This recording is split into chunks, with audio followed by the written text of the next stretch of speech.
Apollonius of Tyana, the philosopher, explorer, and social reformer of the 1st century AD by G.R.S. Mead. Section 1. Introductory.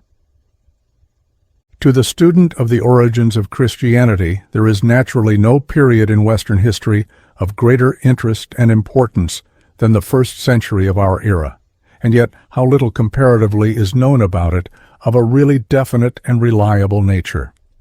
If it be a subject of lasting regret that no non-Christian writer of the 1st century had sufficient intuition of the future to record even a line of information concerning the birth and growth of what was to be the religion of the Western world, equally disappointing is it to find so little definite information of the general social and religious conditions of the time. The rulers and the wars of the empire seem to have formed the chief interest of the historiographers of the succeeding century, and even in this department of political history, though the public acts of the emperors may be fairly well known, for we can check them by records and inscriptions.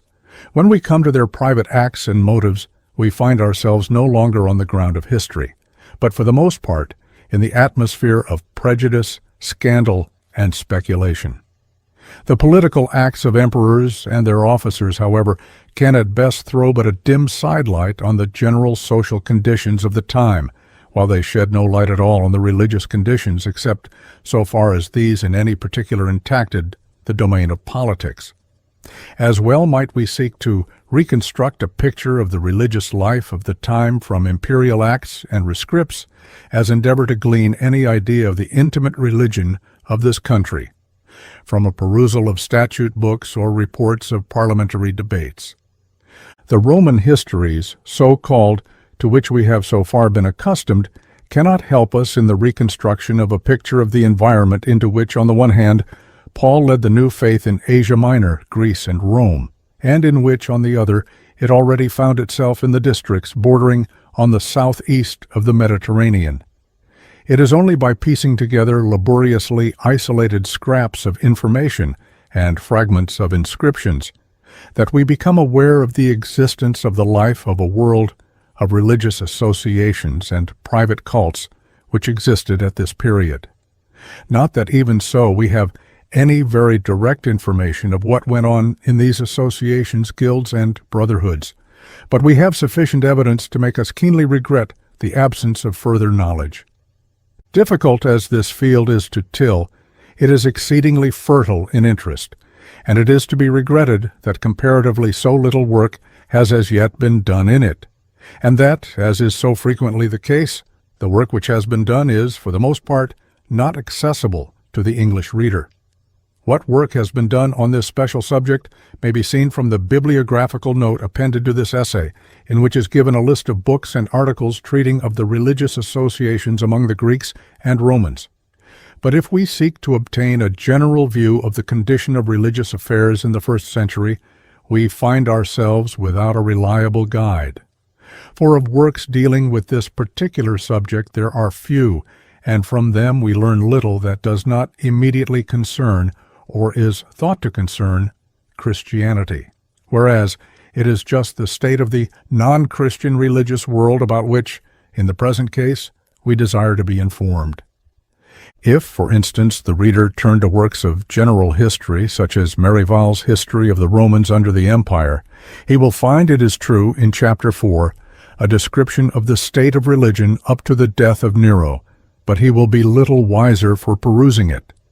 If he turned to Hermann Schiller's Geschichte der römischen Kaiserreichs unter der Regierung des Nero, he will find much reason for discarding the vulgar opinions about the monstrous crimes imputed to Nero, as indeed he might do by reading in English G.H. Lewis's article, Was Nero a Monster? And he will also find a general view of the religion and philosophy of the time which is far more intelligent than that of Merivale's.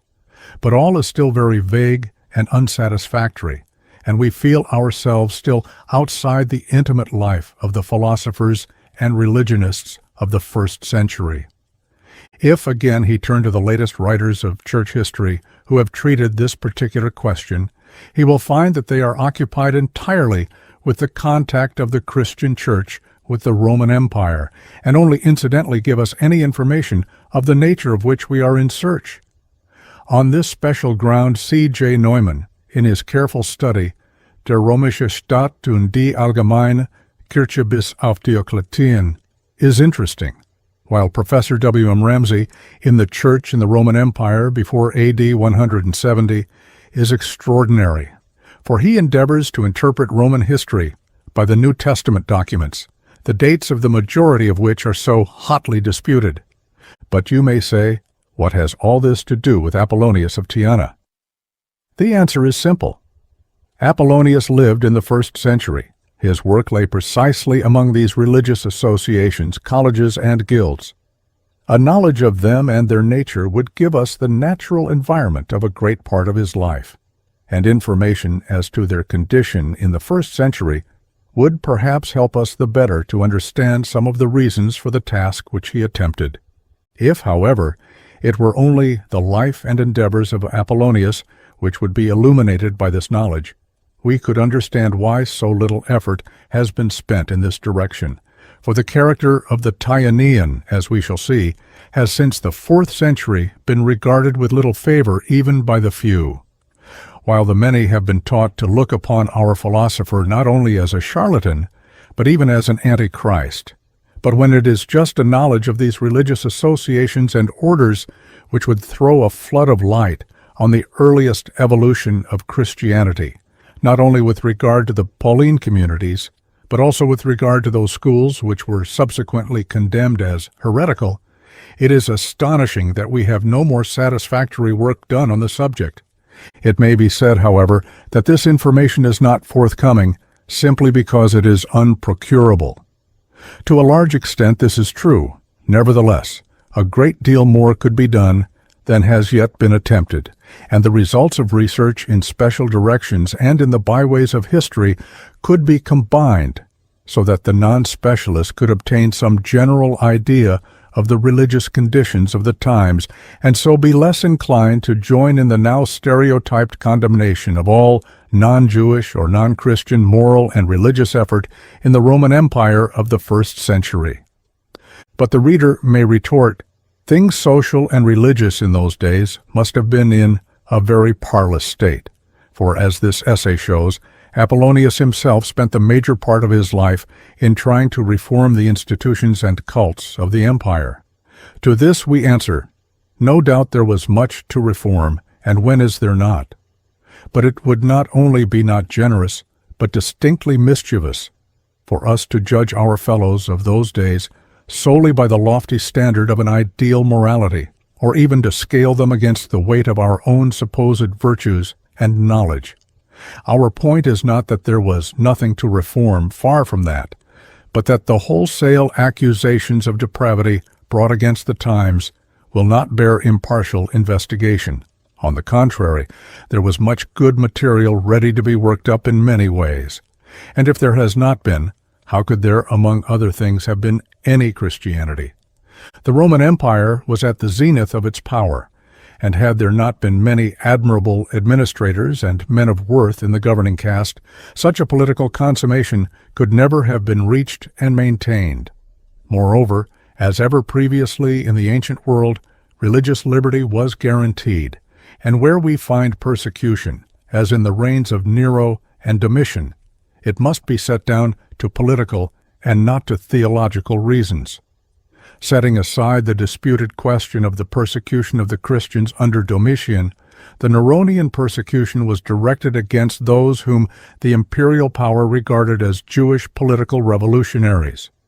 So, too, when we find the philosophers imprisoned or banished from Rome during those 2 reigns, it was not because they were philosophers, but because the ideal of some of them was the restoration of the Republic, and this rendered them obnoxious to the charge not only of being political malcontents, but also of actively plotting against the emperor's majestas. Apollonius, however, was throughout a warm supporter of monarchical rule. When, then, we hear of the philosophers being banished from Rome or being cast into prison, we must remember that this was not a wholesale persecution of philosophy throughout the empire, And when we say that some of them desired to restore the republic, we should remember that the vast majority of them refrained from politics, and especially was this the case with the disciples of the religio-philosophical schools. Section 2. The religious associations and communities of the first century.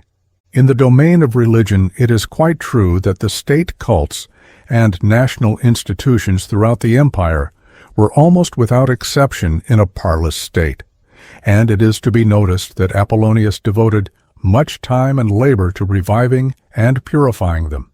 Indeed, their strength had long left the general state institutions of religion, where all was now perfunctory, but so far from there being no religious life in the land, in proportion as the official cultus and ancestral institutions afforded no real satisfaction to their religious needs, the more earnestly did the people devote themselves to private cults and eagerly baptized themselves in all that flood of religious enthusiasm which flowed in with ever-increasing volume from the East. Indubitably, in all this fermentation, there were many excesses, according to our present notions of religious decorum, and also grievous abuses. But at the same time, in it, many found due satisfaction for their religious emotions.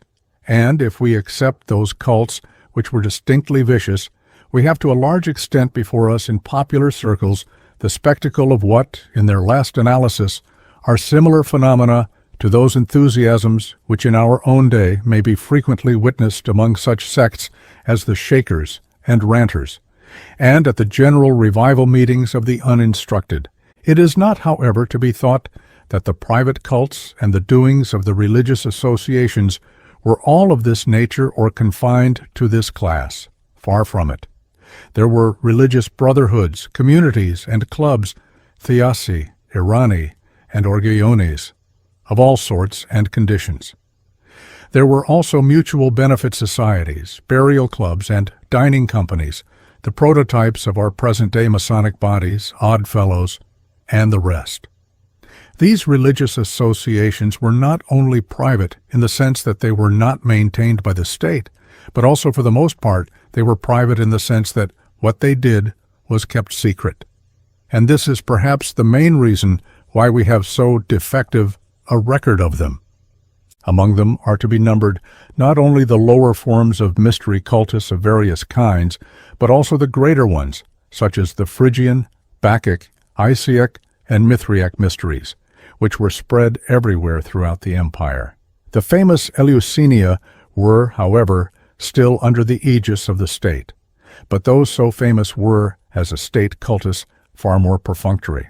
It is, moreover, not to be thought that the great types of mystery cultus above mentioned were uniform even among themselves. There were not only various degrees and grades within them, but also in all probability many forms of each line of tradition, good, bad, and indifferent. For instance, we know that it was considered de rigueur for every respectable citizen of Athens to be initiated into the Eleusiniae, and therefore the tests could not have been very stringent, whereas in the most recent work on the subject, De Apuleo Isiacorum Mysteriorum Teste, Dr. K. H. de Jong shows that in one form of the Isiac mysteries, the candidate was invited to initiation by means of dream, that is to say, he had to be psychically impressionable before his acceptance. Here, then, we have a vast intermediate ground for religious exercise between the most popular and undisciplined forms of private cults and the highest forms, which could only be approached through the discipline and training of the philosophic life. The higher side of these mystery institutions aroused the enthusiasm of all that was best in antiquity, and unstinted praise was given to one or another form of them by the greatest thinkers and writers of Greece and Rome, so that we cannot but think that here the instructed found that satisfaction for their religious needs which was necessary not only for those who could not rise into the keen air of pure reason, but also for those who had climbed so high upon the heights of reason that they could catch a glimpse of the other side. The official cults were notoriously unable to give them this satisfaction, and were only tolerated by the instructed as an aid for the people and a means of preserving the traditional life of the city or state. By common consent, the most virtuous livers of Greece were the members of the Pythagorean schools, both men and women. After the death of their founder, the Pythagoreans seem to have gradually blended with the Orphic communities, and the Orphic life was the recognized term for a life of purity and self-denial. We also know that the Orphics, and therefore the Pythagoreans, were actively engaged in the Reformation, or even the entire reforming, of the Baccho-Eleusinian rites. They seem to have brought back the pure side of the Bacchic cult, with their reinstitution or reimportation of the Bacchic mysteries, and it is very evident that such stern livers and deep thinkers could not have been contented with a low form of cult. Their influence also spread far and wide in general Bacchic circles, so that we find Euripides putting the following words into the mouth of the chorus of Bacchic initiates: "Clad in white robes I speed me from the genesis of mortal men, and never more approach the vase of death, for I have done with eating food that ever housed a soul." Such words could well be put into the mouth of a Brahmin or Buddhist ascetic eager to escape the bonds of samsara, and such men cannot, therefore, justly be classed together indiscriminately with ribald revelers, the general mind picture of a Bacchic company. But, someone may say, Euripides and the Pythagoreans and Orphics are no evidence for the first century. Whatever good there may have been in such schools and communities, it had ceased long before. On the contrary, the evidence is all against this objection.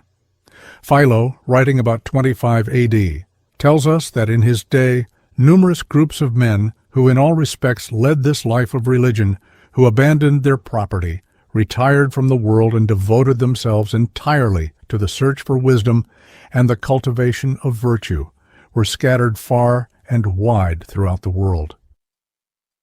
In his treatise on the contemplative life, he writes, "This natural class of men is to be found in many parts of the inhabited world, both the Grecian and non-Grecian world, sharing in the perfect good.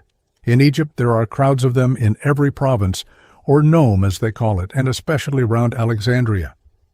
This is a most important statement, for if there were so many devoted to the religious life at this time, it follows that the age was not one of unmixed depravity.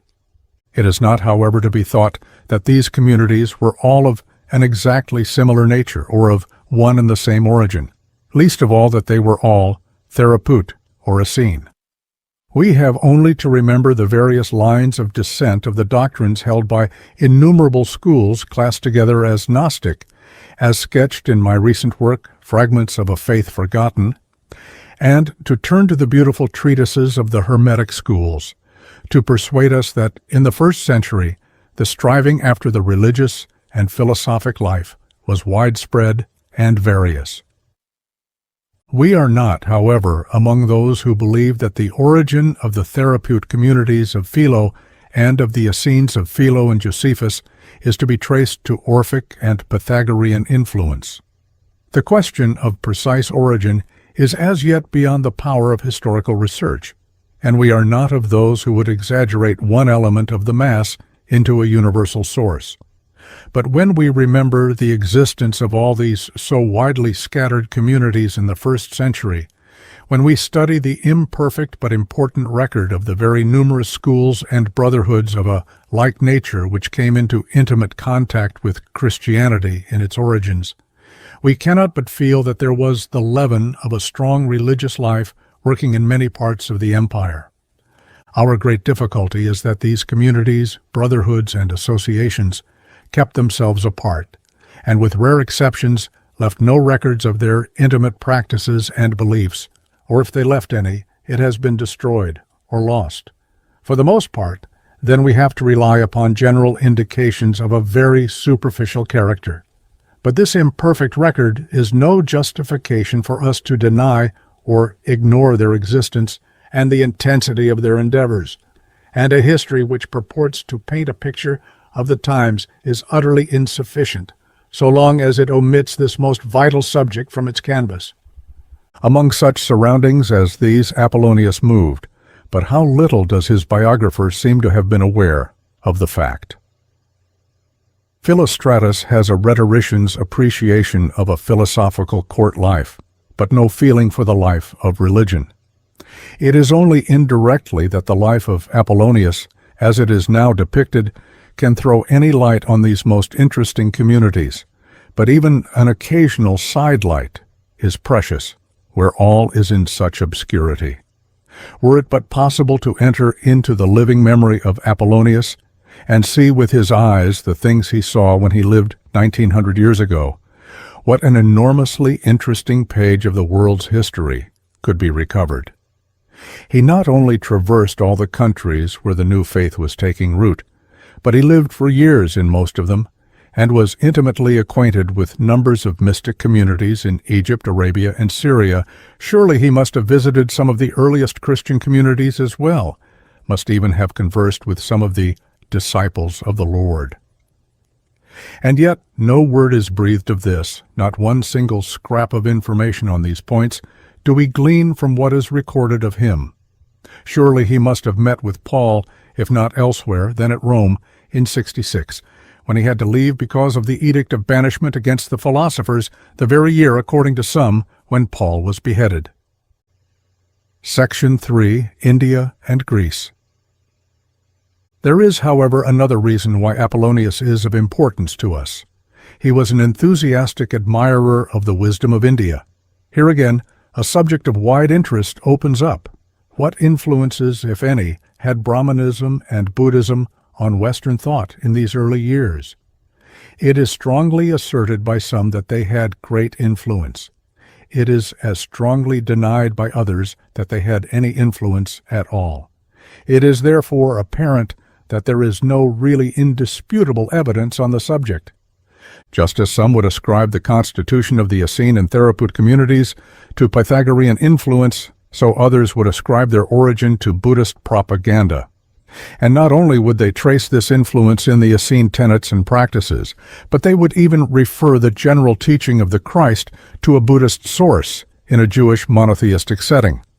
Not only so, but some would have it that 2 centuries before the direct general contact of Greece with India, brought about by the conquests of Alexander India through Pythagoras, strongly and lastingly influenced all subsequent Greek thought. The question can certainly not be settled by hasty affirmation or denial. It requires not only a wise knowledge of general history and a minute study of scattered and imperfect indications of thought and practice, but also a fine appreciation of the correct value of indirect evidence, for of direct testimony there is none of a really decisive nature.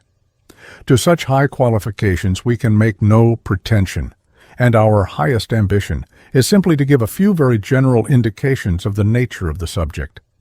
It is plainly asserted by the ancient Greeks that Pythagoras went to India, but as the statement is made by Neo-Pythagorean and Neoplatonic writers subsequent to the time of Apollonius, it is objected that the travels of the Tyanean suggested not only this item in the biography of the great Samian, but several others, or even that Apollonius himself, in his Life of Pythagoras, was father of the rumor.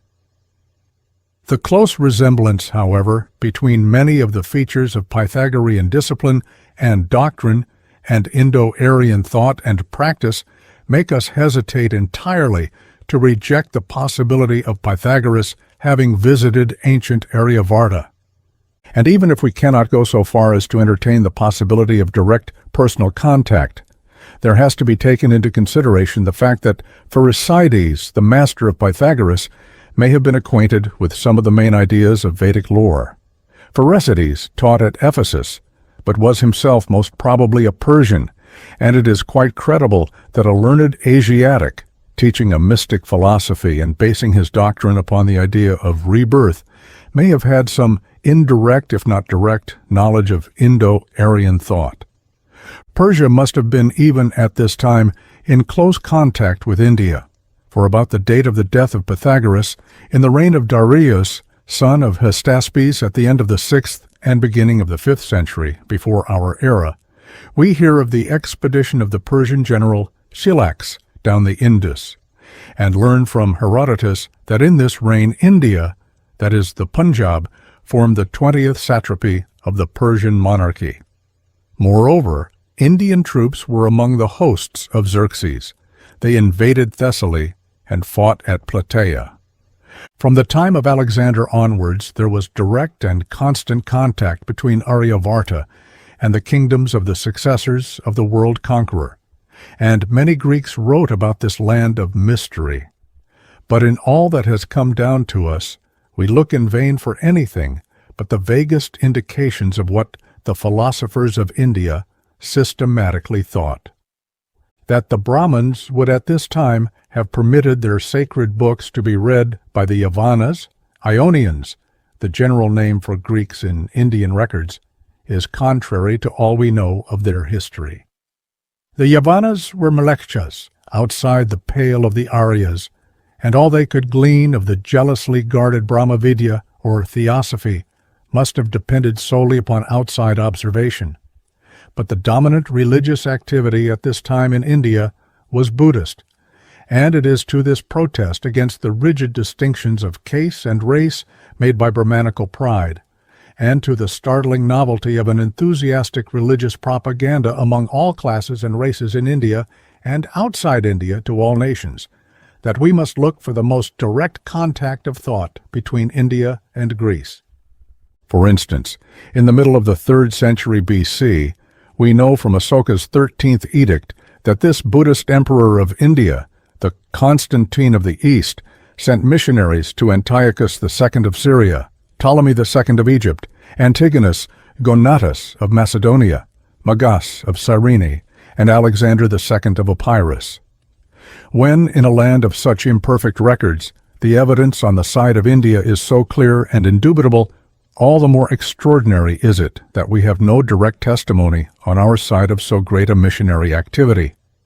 Although then merely because of the absence of all direct information from Greek sources, it is very unsafe to generalize, nevertheless from our general knowledge of the times, it is not illegitimate to conclude that no great public stir could have been made by these pioneers of the Dharma in the West. In every probability, these Buddhist bhikshus produced no effect on the rulers or on the people. But was their mission entirely abortive? And did Buddhist missionary enterprise westwards cease with them? The answer to this question, as it seems to us, is hidden in the obscurity of the religious communities. We cannot, however, go so far as to agree with those who would cut the Gordian knot by asserting dogmatically that the ascetic communities in Syria and Egypt were founded by these Buddhist propagandists. Already even in Greece itself were not only Pythagorean, but even prior to them, Orphic communities. For even on this ground, we believe that Pythagoras rather developed what he found already existing, than that he established something entirely new.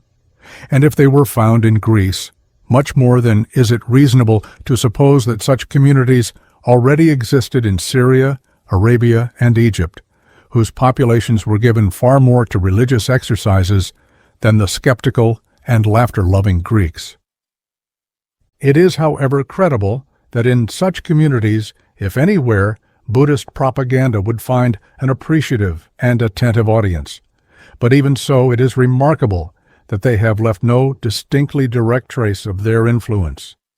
Nevertheless, both by the seaway and by the great caravan route, there was an ever-open line of communication between India and the empire of the successors of Alexander.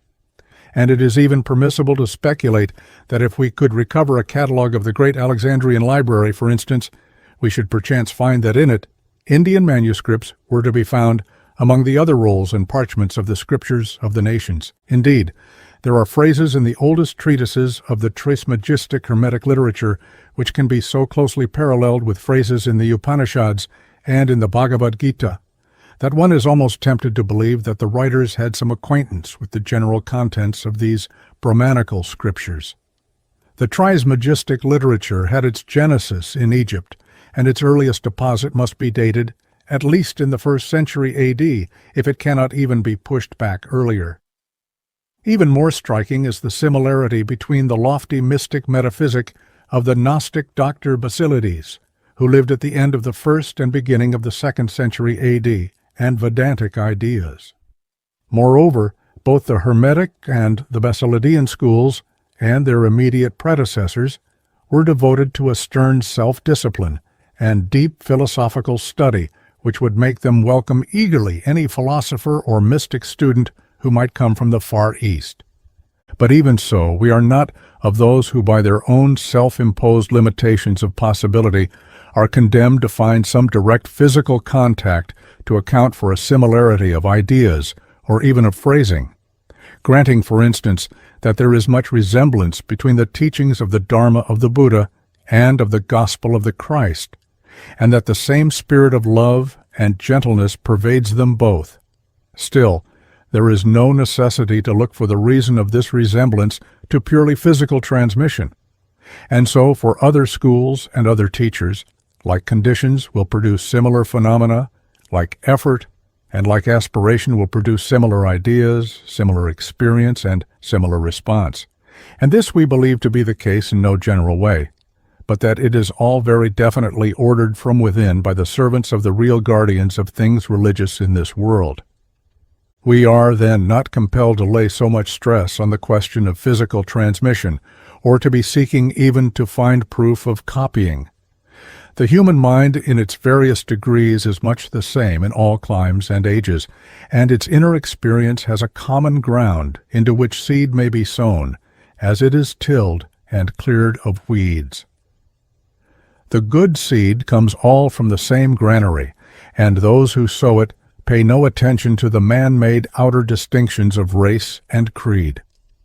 However difficult, therefore, it may be to prove, from unquestionably historical statements, any direct influence of Indian thought on the conceptions and practices of some of these religious communities and philosophic schools of the Greco-Roman Empire, and although in any particular case similarity of ideas need not necessarily be assigned to direct physical transmission, nevertheless the highest probability, if not the greatest assurance, remains that even prior to the days of Apollonius, there was some private knowledge in Greece of the general ideas of the Vedanta and Dharma, while in the case of Apollonius himself, even if we discount 9/10 of what is related of him, his one idea seems to have been to spread abroad among the religious brotherhoods and institutions of the empire some portion of the wisdom which he brought back with him from India. When, then, we find at the end of the first and during the first half of the 2nd century, among such mystic associations as the Hermetic and Gnostic schools, ideas which strongly remind us of the theosophy of the Upanishads or the reasoned ethics of the Suttas, we have always to take into consideration not only the high probability of Apollonius having visited such schools, but also the possibility of his having discoursed at length therein on the Indian wisdom. Not only so, but the memory of his influence may have lingered for long in such circles, for do we not find Plotinus, the Coryphaeus of Neoplatonism, as it is called, so enamored with what he had heard of the wisdom of India at Alexandria, that in 242 he started off with the ill-starred expedition of Gordian to the east in the hope of reaching that land of philosophy. With the failure of the expedition and assassination of the emperor, however, he had to return, forever disappointed of his hope. It is not, however, to be thought that Apollonius set out to make a propaganda of Indian philosophy in the same way that the ordinary missionary sets forth to preach his conception of the gospel. By no means. Apollonius seems to have endeavored to help his hearers, whoever they might be, in the way best suited to each of them. He did not begin by telling them that what they believed was utterly false and soul-destroying, and that their eternal welfare depended upon their instantly adopting his own special scheme of salvation. He simply endeavored to purge and further explain what they already believed and practiced. That some strong power supported him in his ceaseless activity and in his almost worldwide task is not so difficult of belief. And it is a question of deep interest for those who strive to peer through the mists of appearance, to speculate how that not only a Paul, but also an Apollonius, was aided and directed in his task from within.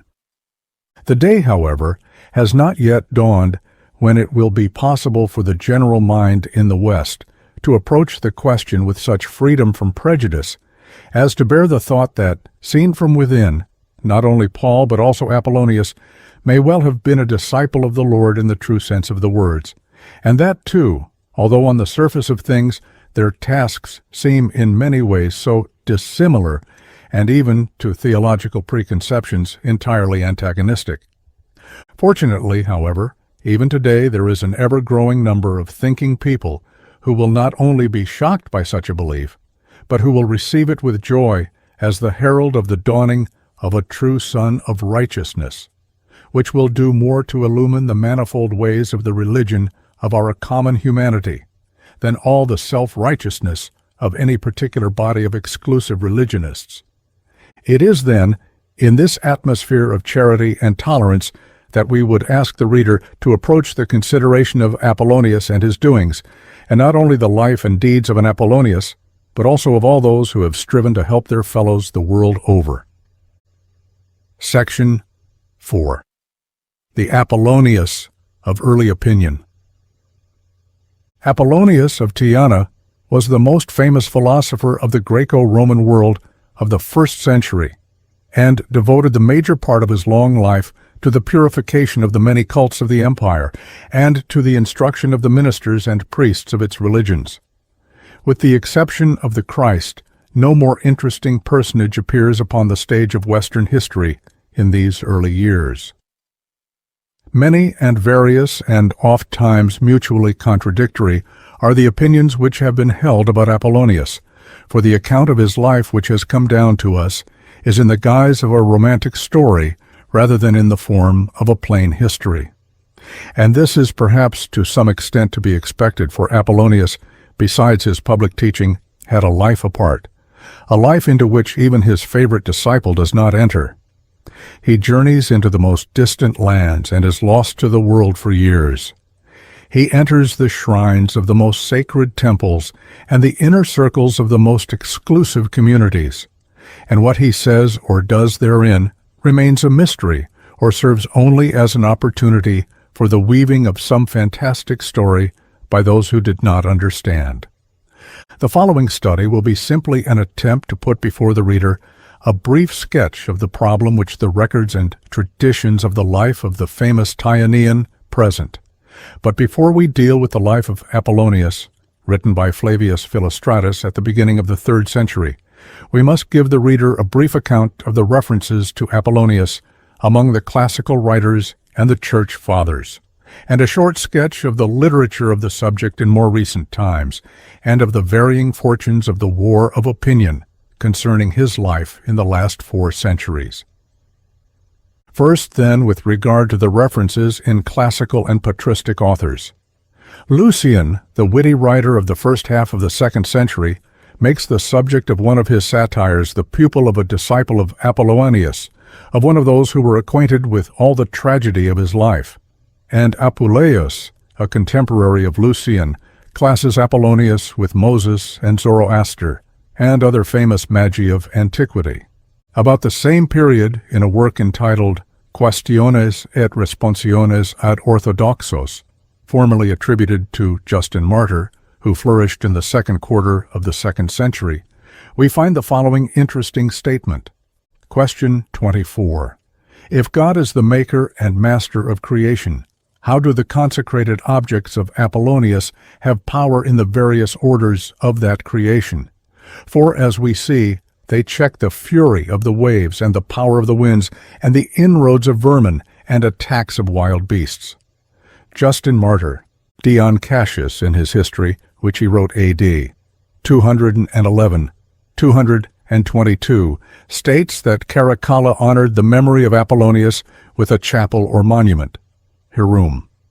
It was just at this time, 216, that Philostratus composed his Life of Apollonius at the request of Domna Julia, Caracalla's mother, and it is with this document principally that we shall have to deal in the sequel. Lampridius, who flourished about the middle of the 3rd century, further informs us that Alexander Severus placed the statue of Apollonius in his Lararium, together with those of Christ, Abraham, and Orpheus. Vopiscus, writing in the last decade of the 3rd century, tells us that Aurelian vowed a temple to Apollonius, of whom he had seen a vision when besieging Tyana. Vopiscus speaks of the Tyanean as a sage of the most widespread renown and authority, an ancient philosopher, and a true friend of the gods, nay, as a manifestation of deity. For what among men, exclaims the historian, was more holy, what more worthy of reverence, what more venerable, what more godlike than he? He it was who gave life to the dead. He it was who did and said so many things beyond the power of men. So enthusiastic is Vopiscus about Apollonius that he promises, if he lives, to write a short account of his life in Latin so that his deeds and words may be on the tongue of all, for as yet the only accounts are in Greek. Quae qui velit nose, Groecos legat libros, qui de ejus vita conscripti sunt. These accounts were probably the books of Maximus, Moragenes, and Philostratus. Vopiscus, however, did not fulfill his promise, but we learn that about this date both Sotericus and Nicomachus wrote Lives of our Philosopher, and shortly afterwards Tatius Victorianus, working on the papers of Nicomachus, also composed a life. None of these lives, however, have reached us. It was just at this period also, namely in the last years of the 3rd century and the first years of the 4th, that Porphyry and Iamblichus composed their treatises on Pythagoras and his school. Both mention Apollonius as one of their authorities, and it is probable that the first 30 seconds of Iamblichus are taken from Apollonius. We now come to an incident which hurled the character of Apollonius into the arena of Christian polemics, where it has been tossed about until the present day. Hierocles, successively governor of Palmyra, Bithynia, and Alexandria, and a philosopher about the year 305, wrote a criticism on the claims of the Christians in 2 books called A Truthful Address to the Christians, or more shortly, The Truth Lover.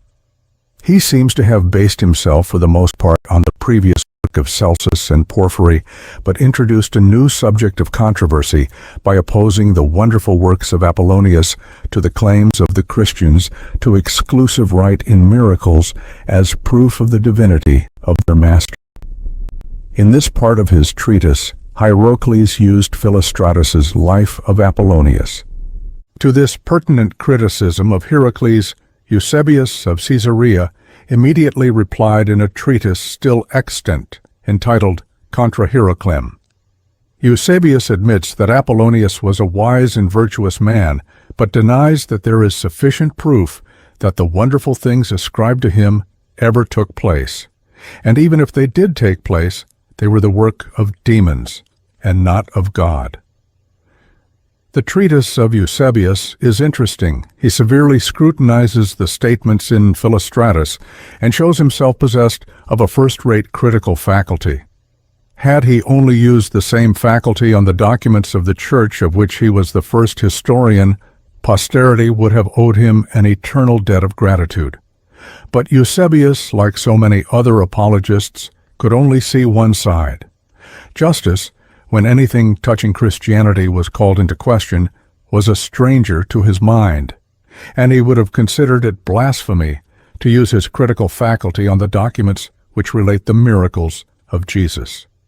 Still, the problem of miracle was the same, as Hierocles pointed out, and remains the same to this day. After the controversy reincarnated again in the 16th century, and when the hypothesis of the devil as the prime mover in all miracles but those of the Church lost its hold with the progress of scientific thought, the nature of the wonders related in the life of Apollonius was still so great a difficulty that it gave rise to a new hypothesis of plagiarism. The life of Apollonius was a pagan plagiarism of the life of Jesus. But Eusebius and the fathers who followed him had no suspicion of this. They lived in times when such an assertion could have been easily refuted. There is not a word in Philostratus to show he had any acquaintance with the life of Jesus. And fascinating as Bauer's tendency writing theory is to many, we can only say that as a plagiarist of the gospel story, Philostratus is a conspicuous failure. Philostratus writes the history of a good and wise man, a man with a mission of teaching, clothed in the wonder stories preserved in the memory and embellished by the imagination of fond posterity, but not the drama of incarnate deity as the fulfillment of world prophecy. Lactantius, writing about 315, also attacked the treatise of Hierocles, who seems to have put forward some very pertinent criticisms. For the Church Father says that he enumerates so many of their Christian inner teachings, intima, that sometimes he would seem to have at one time undergone the same training, disciplina. But it is in vain, says Lactantius, that Hierocles endeavors to show that Apollonius performed similar or even greater deeds than Jesus. For Christians do not believe that Christ is God because he did wonderful things, but because all the things wrought in him were those which were announced by the prophets. And in taking this ground, Lactantius saw, far more clearly than Eusebius, the weakness of the proof from miracle.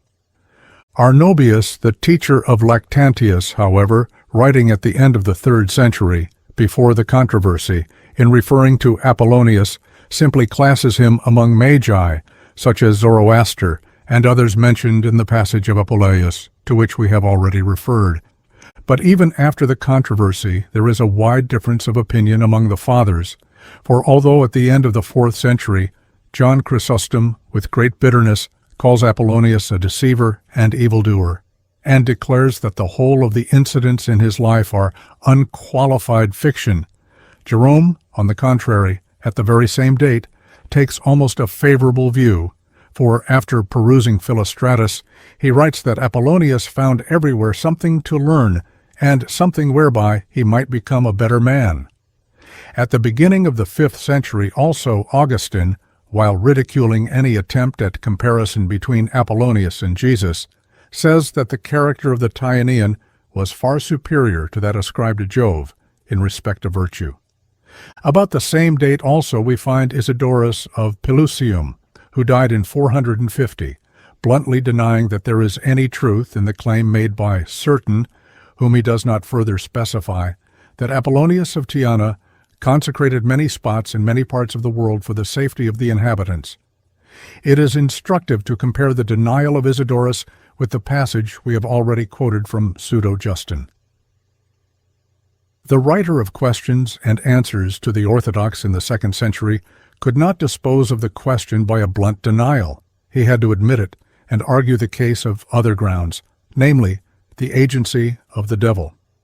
Nor can the argument of the Fathers that Apollonius used magic to bring about his results, while the untaught Christians could perform healing wonders by a single word, be accepted as valid by the unprejudiced critic, for there is no evidence to support the contention that Apollonius employed such methods for his wonder-workings. On the contrary, both Apollonius himself and his biographer Philostratus strenuously repudiate the charge of magic brought against him. On the other hand, a few years later, Sidonius Apollinaris, Bishop of Clermont, speaks in the highest terms of Apollonius. Sidonius translated the life of Apollonius into Latin for Leon, the counselor of King Euric, and in writing to his friend he says, "Read the life of a man who, religion apart, resembles you in many things, a man sought out by the rich, yet who never sought for riches, who loved wisdom and despised gold, a man frugal in the midst of feastings, clad in linen in the midst of those clothed in purple, austere in the midst of luxury. In fine, to speak plainly, perchance no historian will find in ancient times a philosopher whose life is equal to that of Apollonius." Thus we see that even among the Church Fathers opinions were divided, while among the philosophers themselves the praise of Apollonius was unstinted. For Ammianus Marcellinus, the last subject of Rome who composed a profane history in the Latin language, and the friend of Julian, the philosopher-emperor, refers to the Tyanean as that most renowned philosopher, while a few years later Eunapius, the pupil of Chrysanthius, one of the teachers of Julian, writing in the last years of the 4th century, says that Apollonius was more than a philosopher. He was a middle term, as it were, between gods and men. meaning thereby presumably one who has reached the grade of being superior to man, but not yet equal to the gods. This was called by the Greeks the demonian order, but the word demon, owing to sectarian bitterness, has long been degraded from its former high estate, and the original idea is now signified in popular language by the term angel. Compare Plato's Symposium, 22rs. All that is demonian is between God and man. Not only was Apollonius an adherent of the Pythagorean philosophy, but he fully exemplified the more divine and practical side in it. In fact, Philostratus should have called his biography The Sojourning of a God Among Men. This seemingly wildly exaggerated estimate may perhaps receive explanation in the fact that Eunapius belonged to a school which knew the nature of the attainments ascribed to Apollonius. Indeed, as late as the 5th century, we find one Volusian, a proconsul of Africa, descended from an old Roman family and still strongly attached to the religion of his ancestors, almost worshipping Apollonius of Tyana as a supernatural being. Even after the downfall of philosophy, we find Cassiodorus, who spent the last years of his long life in a monastery, speaking of Apollonius as the renowned philosopher. So also among Byzantine writers, the monk George Syncellus in the 8th century refers several times to our philosopher, and not only without the slightest adverse criticism, but he declares that he was the first and most remarkable of all the illustrious people who appeared under the empire. Tzetzes also, the critic and grammarian, calls Apollonius all-wise and a foreknower of all things. And though the monk Schipherinus in the 11th century, in a note to his abridgment of the history of Dion Cassius, calls Apollonius a clever juggler and magician, nevertheless Cadrinus, in the same century, bestows on Apollonius the not uncomplimentary title of an adept Pythagorean philosopher. The word which I have rendered by adept signifies one who has power over the elements, and relates several instances of the efficacy of his powers in Byzantium.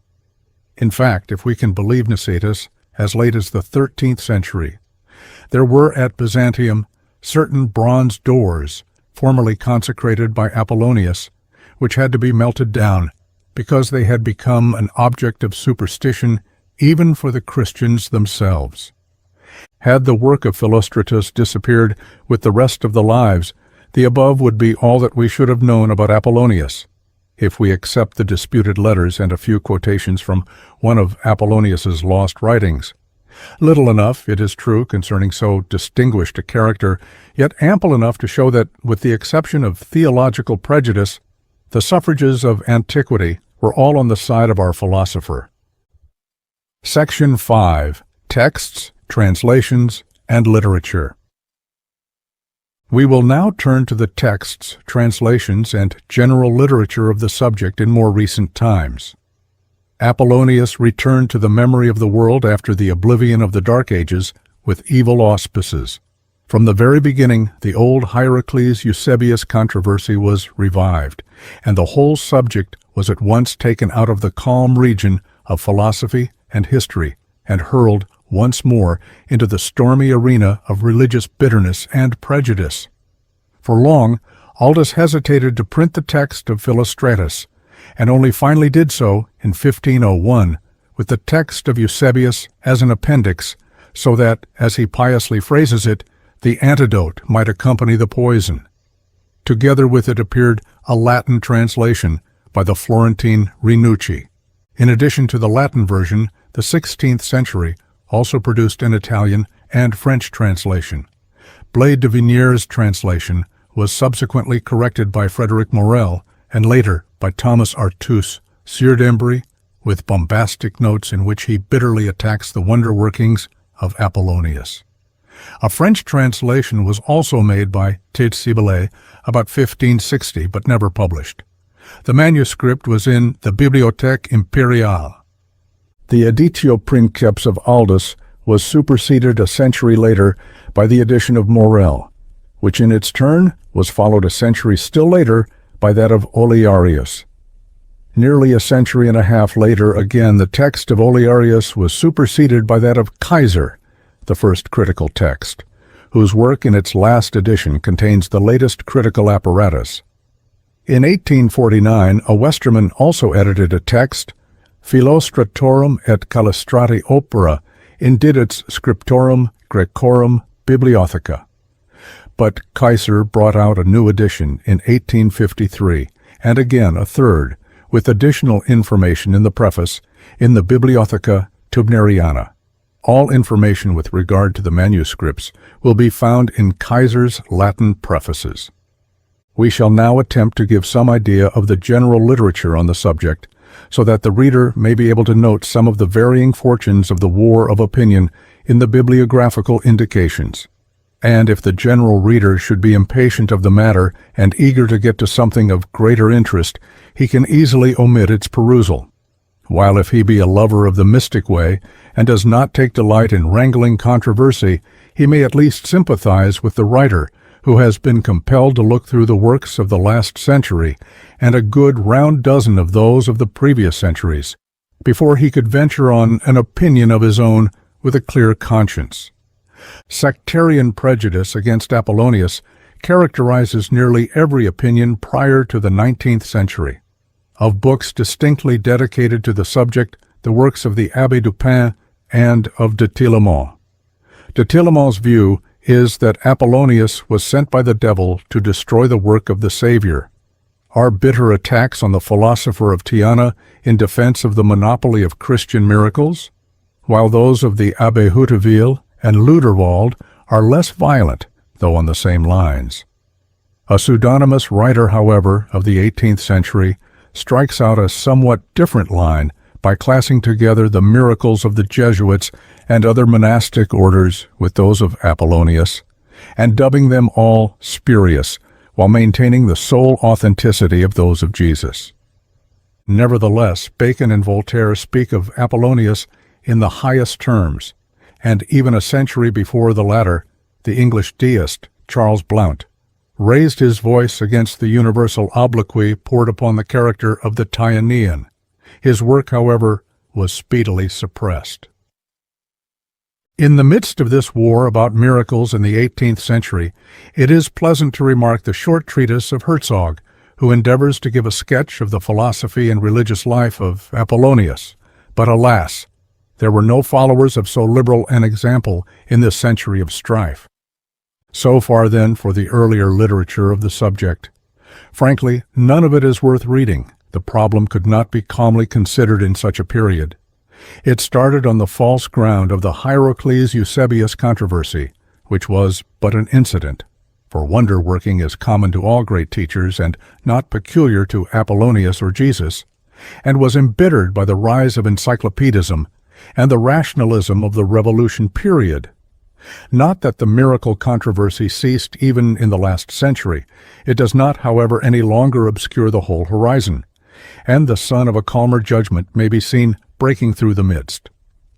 In order to make the rest of our summary clearer, we append at the end of this essay the titles of the works which have appeared since the beginning of the 19th century, in chronological order. A glance over this list will show that the last century has produced an English, an Italian, a French, and 2 German translations. The Reverend E. Berwick's translation is the only English version. In his preface, the author, while asserting the falsity of the miraculous element in the life, says that the rest of the work deserves careful attention. No harm will accrue to the Christian religion by its perusal, for there are no allusions to the life of Christ in it, and the miracles are based on those ascribed to Pythagoras. This is certainly a healthier standpoint than that of the traditional theological controversy, which unfortunately, however, was revived again by the great authority of Bauer, who say in a number of the early documents of the Christian era, notably the canonical Acts, tendency writings of but slight historical content, representing the changing fortunes of schools and parties, and not the actual histories of individuals. The life of Apollonius was one of these tendency writings.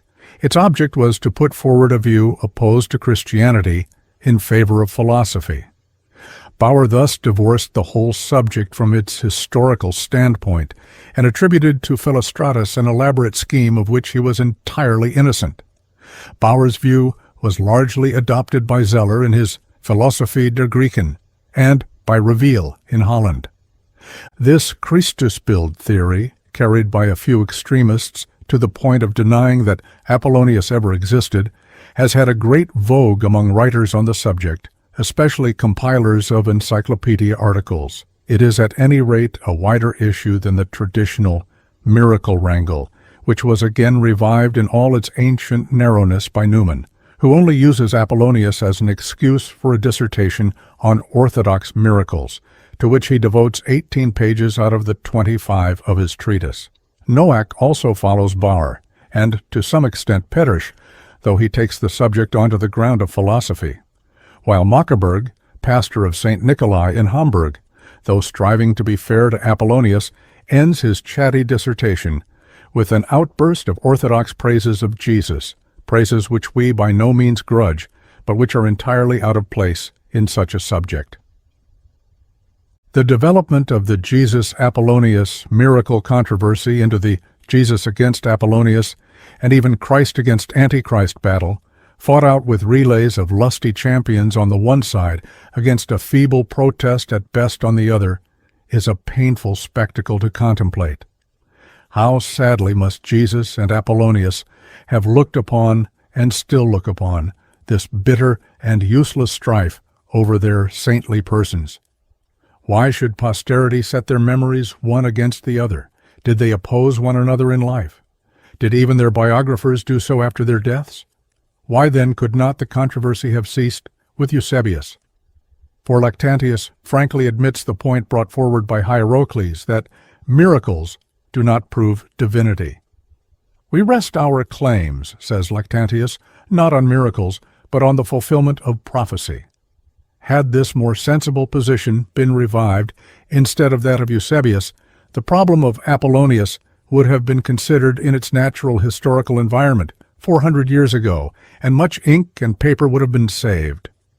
With the progress of the critical method, however, opinion has at length partly recovered its balance, and it is pleasant to be able to turn to works which have rescued the subject from theological obscurantism and placed it in the open field of historical and critical research. The 2 volumes of The Independent Thinker, Le Grand Dossier, which appeared at the very beginning of the last century, are, for the time, remarkably free from prejudice and are a praiseworthy attempt at historical impartiality. But criticism was still young at this period. Kaiser, though he does not go thoroughly into the matter, decides that the account of Philostratus is purely a fabularis narratio, but is well opposed by Müller, who contends for a strong element of history as a background. But by far the best sifting of the sources is that of Jessen. Priot's study deals solely with the Indian episode and is of no critical value for the estimation of the sources. Of all previous studies, however, the works of Chassaing and Balzer are the most generally intelligent, for both writers are aware of the possibilities of psychic science, though mostly from the insufficient standpoint of spiritistic phenomena. As for Treadwell's somewhat pretentious volume, which, being in English, is accessible to the general reader, it is largely reactionary, and is used as a cover for adverse criticism of the Christian origins from a secularist standpoint, which denies at the outset the possibility of miracle in any meaning of the word. A mass of well-known numismatological and other matter, which is entirely irrelevant, but which seems to be new and surprising to the author, is introduced, and a map is prefixed to the title page purporting to give the itineraries of Apollonius, but having little reference to the text of Philostratus. Indeed, nowhere does Treadwell show that he is working on the text itself, and the subject in his hands is but an excuse for a rambling dissertation on the first century in general from his own standpoint. This is all regrettable, for with the exception of Berwick's translation, which is almost unprocurable, we have nothing of value in English for the general reader, except Sinnett's short sketch, which is descriptive rather than critical or explanatory. So far, then, for the history of the Apollonius of opinion. We will now turn to the Apollonius of Philostratus, and attempt, if possible, to discover some traces of the man as he was in history, and the nature of his life and work. Section 6. The Biographer of Apollonius. Flavius Philostratus, the writer of the only life of Apollonius, which has come down to us, consisting of 8 books written in Greek under the general title, was a distinguished man of letters who lived in the last quarter of the 2nd and the first half of the 3rd century. He formed one of the circle of famous writers and thinkers gathered round the philosopher empress, Julia Domna, who was the guiding spirit of the empire during the reigns of her husband Septimius Severus and her son Caracalla. All 3 members of the imperial family were students of occult science, and the age was preeminently one in which the occult arts, good and bad, were a passion. Thus the skeptical Gibbon, in his sketch of Severus and his famous consort, writes, "Like most of the Africans, Severus was passionately addicted to the vain studies of magic and divination, deeply versed in the interpretation of dreams and omens, and perfectly acquainted with the science of judicial astrology, which in almost every age, except the present, has maintained its dominion over the mind of man. He had lost his first wife whilst he was governor of the Lyonese Gaul. In the choice of a second, he sought only to connect himself with some favorite of fortune, and as soon as he had discovered that a young lady of Emesa in Syria had a royal nativity, he solicited and obtained her hand. Julia Domna deserved all that the stars could promise her. She possessed, even in an advanced age, the attractions of beauty, and united to a lively imagination seldom bestowed on her sex. Her amiable qualities never made any deep impression on the dark and jealous temper of her husband. The contrary is held by other historians. But in her son's reign, she administered the principal affairs of the empire with a prudence that supported his authority, and with a moderation that sometimes corrected his wild extravagances. Julia applied herself to letters and philosophy with some success, and with the most splendid reputation. She was the patroness of every art and the friend of every man of genius.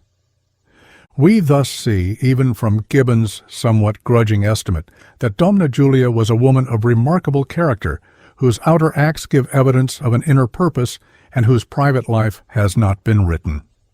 It was at her request that Philostratus wrote the life of Apollonius, and it was she who supplied him with certain manuscripts that were in her possession as a basis. For the beautiful daughter of Bassianus, priest of the sun at Emesa, was an ardent collector of books from every part of the world, especially of the manuscripts of philosophers and of memoranda and biographical notes relating to the famous students of the inner nature of things. That Philostratus was the best man to whom to entrust so important a task is doubtful. It is true that he was a skilled stylist and a practiced man of letters, an art critic and an ardent antiquarian, as we may see from his other works. But he was a sophist rather than a philosopher, and though an enthusiastic admirer of Pythagoras and his school, was so from a distance, regarding it rather through a wonder-loving atmosphere of curiosity and the embellishments of a lively imagination than from a personal acquaintance with its discipline or a practical knowledge of those hidden forces of the soul with which its adepts dealt. We have, therefore, to expect a sketch of the appearance of a thing by one outside, rather than an exposition of the thing itself from one within. The following is Philostratus's account of the sources from which he derived his information concerning Apollonius. I have collected my materials partly from the cities which loved him, partly from the temples whose rites and regulations he restored from their former state of neglect, partly from his own letters. More detailed information I procured as follows. Damas was a man of some education who formerly used to live in the ancient city of Ninus. He became a disciple of Apollonius, and recorded his travels, in which he says he himself took part, and also the views, sayings, and predictions of his master.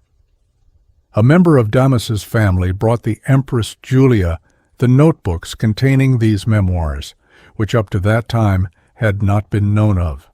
As I was one of the circle of this princess, who was a lover and patroness of all literary productions, she ordered me to rewrite these sketches and improve their form of expression, for though the Ninevite expressed himself clearly, his style was far from correct.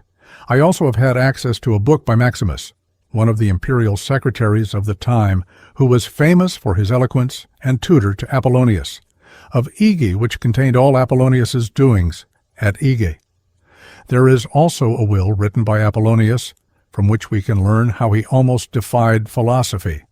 As to the 4 books of Moragenes on Apollonius, they do not deserve attention, for he knows nothing of most of the facts of his life. These are the sources to which Philostratus was indebted for his information, sources which are unfortunately no longer accessible to us, except perhaps a few letters. Nor did Philostratus spare any pains to gather information on the subject, for in his concluding words he tells us that he has himself traveled into most parts of the world, and everywhere met with the inspired sayings of Apollonius, and that he was especially well acquainted with the temple dedicated to the memory of our philosopher at Tyana, and founded at the imperial expense, for the emperors had judged him not unworthy of like honors with themselves, whose priests, it is to be presumed, had got together as much information as they could concerning Apollonius. A thoroughly critical analysis of the literary effort of Philostratus, therefore, would have to take into account all of these factors, and endeavor to assign each statement to its original source.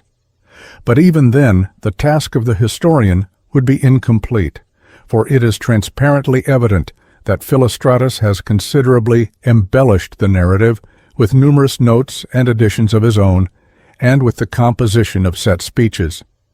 Now, as the ancient writers did not separate their notes from the text, or indicate them in any distinct fashion, we have to be constantly on our guard to detect the original sources from the glosses of the writer. In fact, Philostratus is ever taking advantage of the mention of a name or a subject to display his own knowledge, which is often of a most legendary and fantastic nature.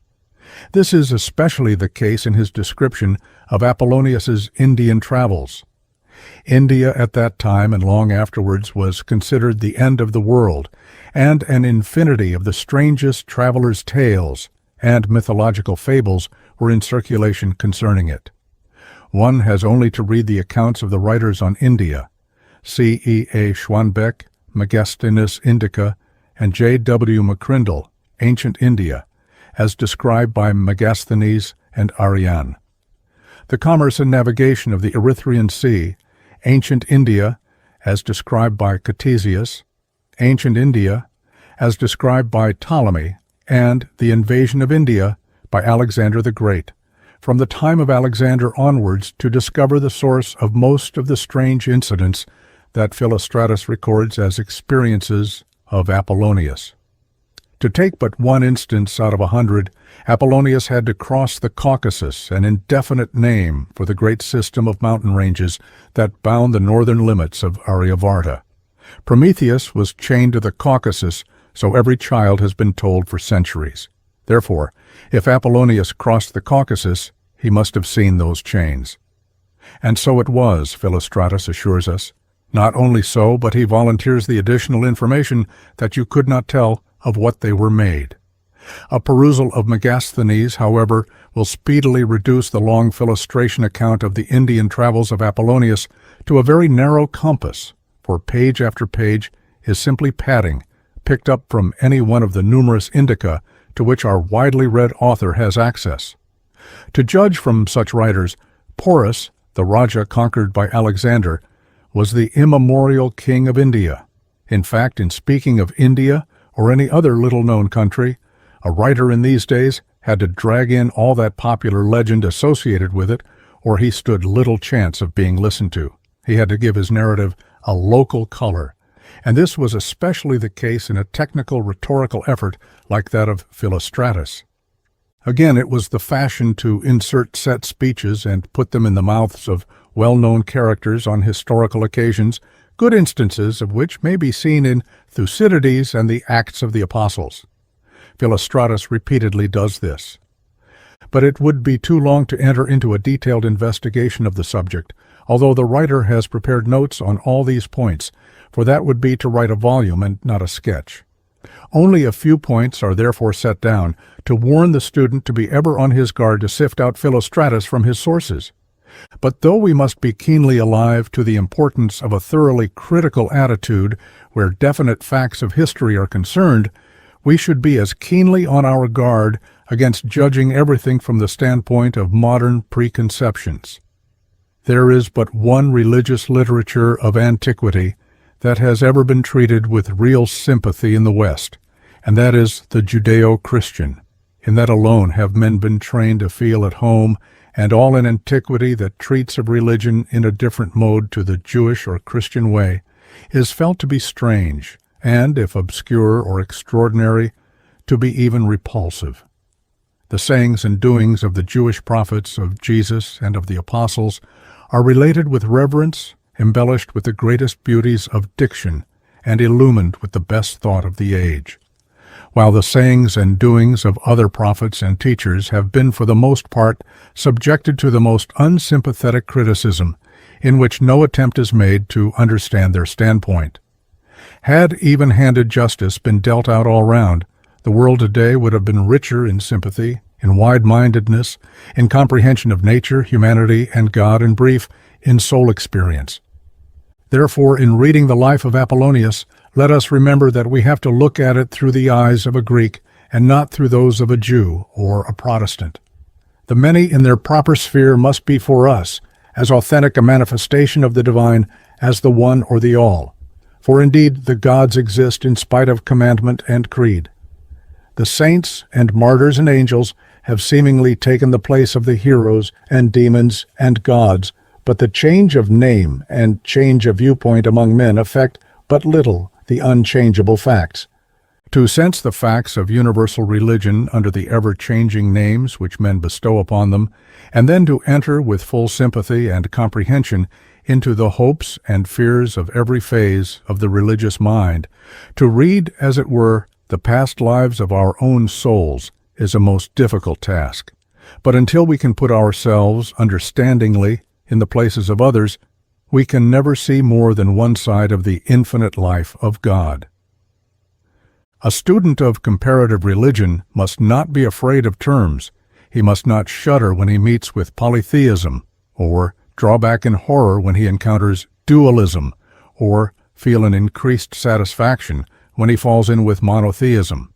He must not feel awe when he pronounces the name of Yahweh, and contempt when he utters the name of Zeus. He must not picture a satyr when he reads the word demon, and imagine a winged dream of beauty when he pronounces the word angel.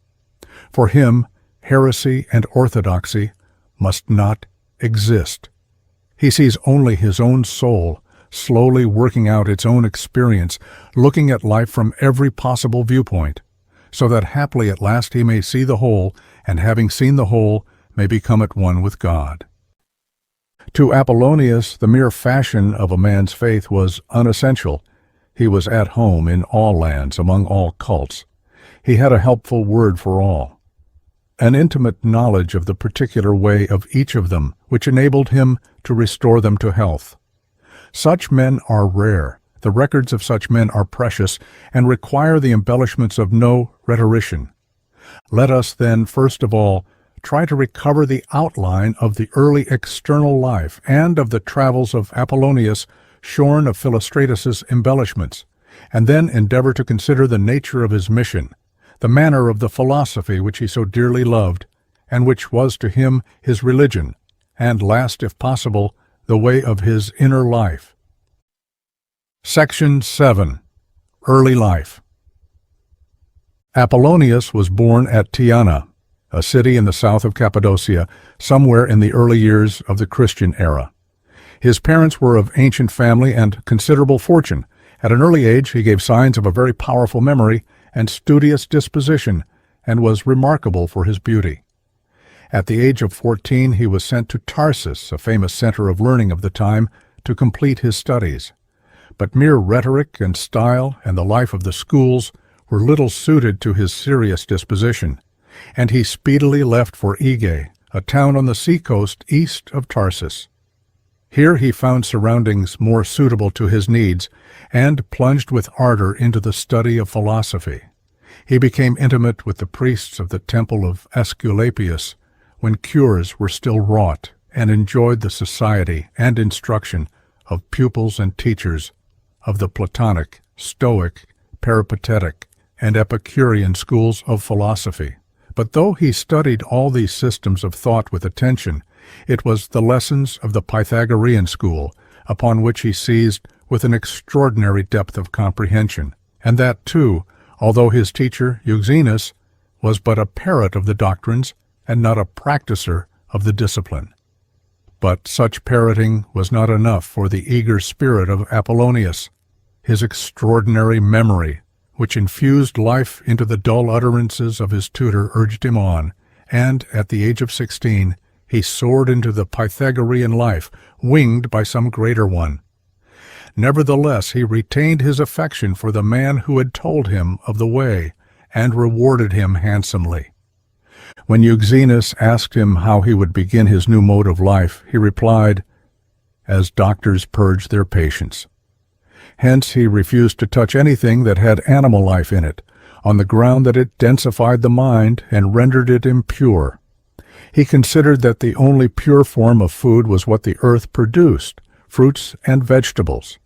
He also abstained from wine, for though it was made from fruit, it rendered turbid the ether in the soul, and destroyed the composure of the mind. Moreover, he went barefoot, let his hair grow long, and wore nothing but linen. He now lived in the temple to the admiration of the priests, and with the express approval of Aesculapius, and he rapidly became so famous for his asceticism and pious life, that a saying of the Cilicians about him became a proverb. At the age of 20 his father died, his mother having died some years before, leaving a considerable fortune which Apollonius was to share with his elder brother, a wild and dissolute youth of 23. Being still a minor, Apollonius continued to reside at Aegae, where the temple of Aesculapius had now become a busy center of study, and echoed from one end to the other with the sound of lofty philosophical discourses. On coming of age, he returned to Tyana to endeavor to rescue his brother from his vicious life. His brother had apparently exhausted his legal share of the property, and Apollonius at once made over half of his own portion to him, and by his gentle admonitions restored him to manhood. In fact, he seems to have devoted his time to setting in order the affairs of the family, for he distributed the rest of his patrimony among certain of his relatives, and kept for himself but a bare pittance. He required but little, he said, and should never marry. He now took the vow of silence for 5 years, for he was determined not to write on philosophy until he had passed through this wholesome discipline.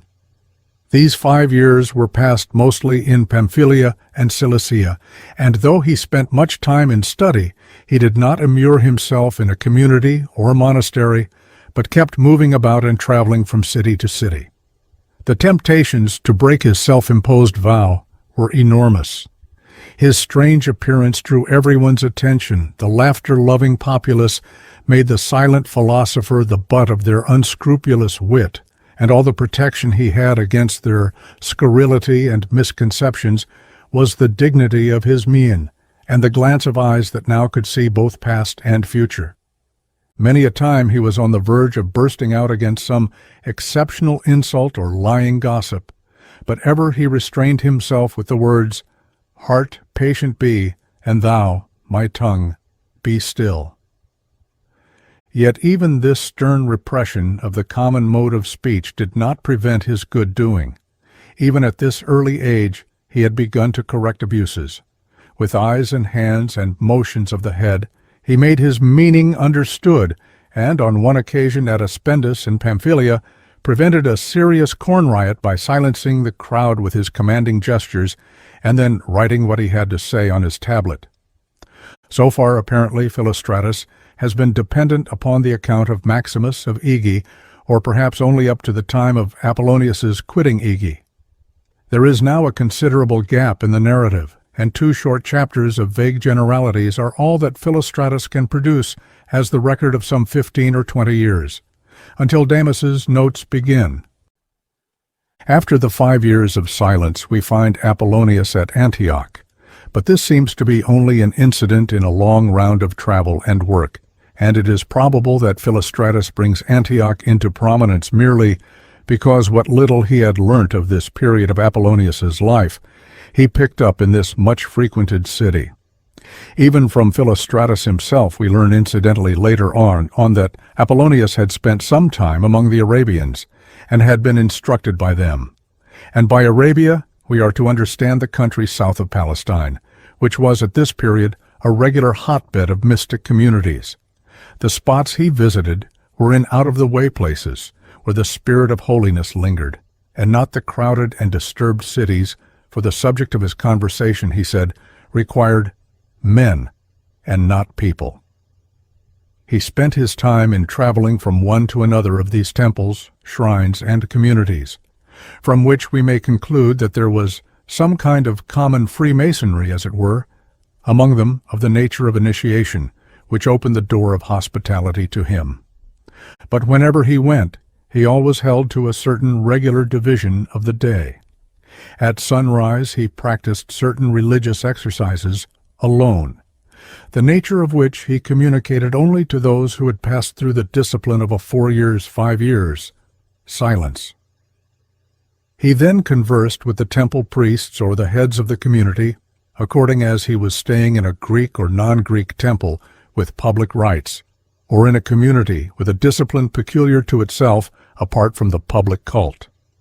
He thus endeavored to bring back the public cults to the purity of their ancient traditions, and to suggest improvements in the practices of the private brotherhoods. The most important part of his work was with those who were following the inner life, and who already looked upon Apollonius as a teacher of the hidden way. To these his comrades and pupils he devoted much attention, being ever ready to answer their questions and give advice and instruction. Not, however, that he neglected the people. It was his invariable custom to teach them, but always after midday. For those who lived the inner life, he said, should on day's dawning enter the presence of the gods, then spend the time till midday in giving and receiving instruction in holy things, and not till afternoon devote themselves to human affairs. That is to say, the morning was devoted by Apollonius to the divine science, and the afternoon to instruction in ethics and practical life. After the day's work he bathed in cold water, as did so many of the mystics of the time in those lands, notably the Essenes and Therapeutes. After these things, says Philostratus, as vaguely as the writer of a gospel narrative, Apollonius determined to visit the Brahmanes and Sarmanes, that is, the Brahmins and Buddhists. Sarman is the Greek corruption of the Sanskrit Shramana, and Palisamano, the technical term for a Buddhist ascetic or monk. The ignorance of the copyists changed Sarmanes first into Germanes and then into Hyrcanians. What induced our philosopher to make so long and dangerous a journey nowhere appears from Philostratus, who simply says that Apollonius thought it a good thing for a young man to travel. It is abundantly evident, however, that Apollonius never traveled merely for the sake of traveling.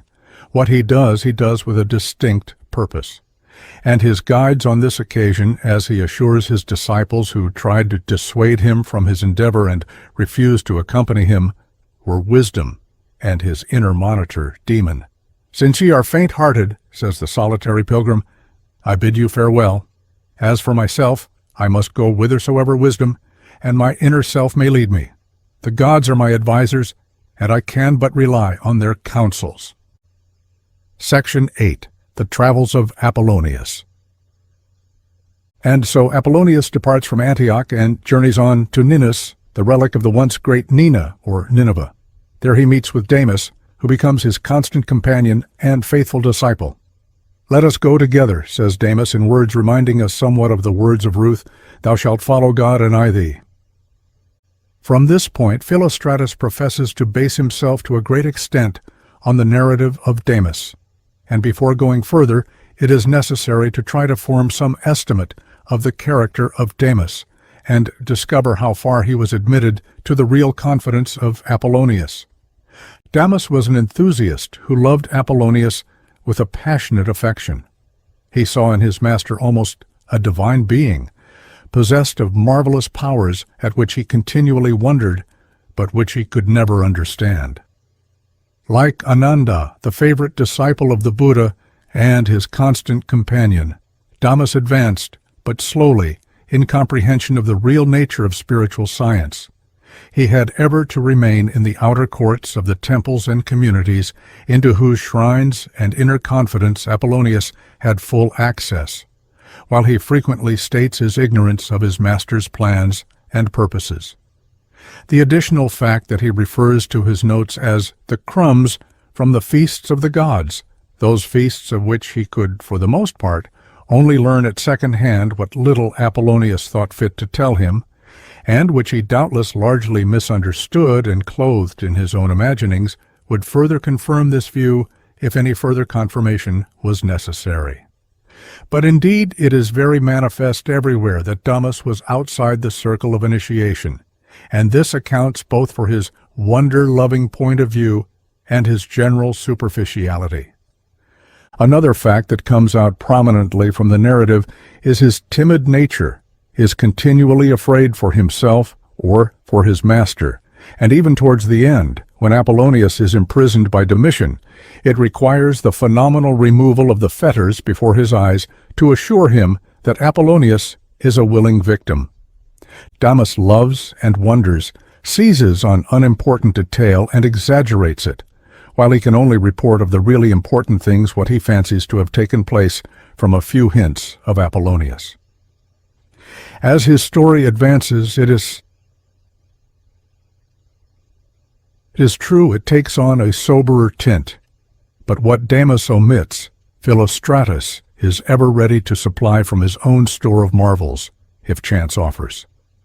Nevertheless, even were we with the scalpel of criticism to cut away every morsel of flesh from this body of tradition and legend, there would still remain a skeleton of fact that would still represent Apollonius and give us some idea of his stature. Apollonius was one of the greatest travelers known to antiquity. Among the countries and places he visited, the following are the chief ones recorded by Philostratus. From Ninus Apollonius journeys to Babylon, where he stops 1 year and 8 months, and visits surrounding cities such as Ecbatana, the capital of Media. From Babylon to the Indian frontier, no names are mentioned. India was entered in every probability by the Khyber Pass, for the first city mentioned is Taxila. And so they make their way across the tributaries of the Indus to the valley of the Ganges and finally arrive at the monastery of the wise men, where Apollonius spends 4 months. This monastery was presumably in Nepal. It is in the mountains, and the city nearest it is called Paraka. The chaos that Philostratus has made of Damas's account, and before him the wonderful transformations Damas himself wrought in Indian names, are presumably shown in this word. Paraka is perchance all that Damas could make of Bharata, the general name of the Ganges Valley, in which the dominant Aryas were settled. It is also probable that these wise men were Buddhists, for they dwelt in a place that looked like a fort or fortress to Damas.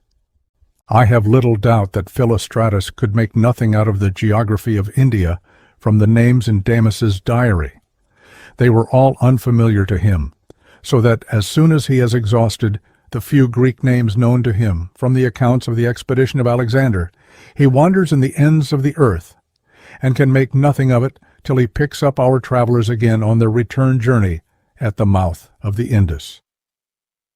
The salient fact that Apollonius was making for a certain community, which was his peculiar goal, so impressed the imagination of Philostratus, and perhaps of Damas before him.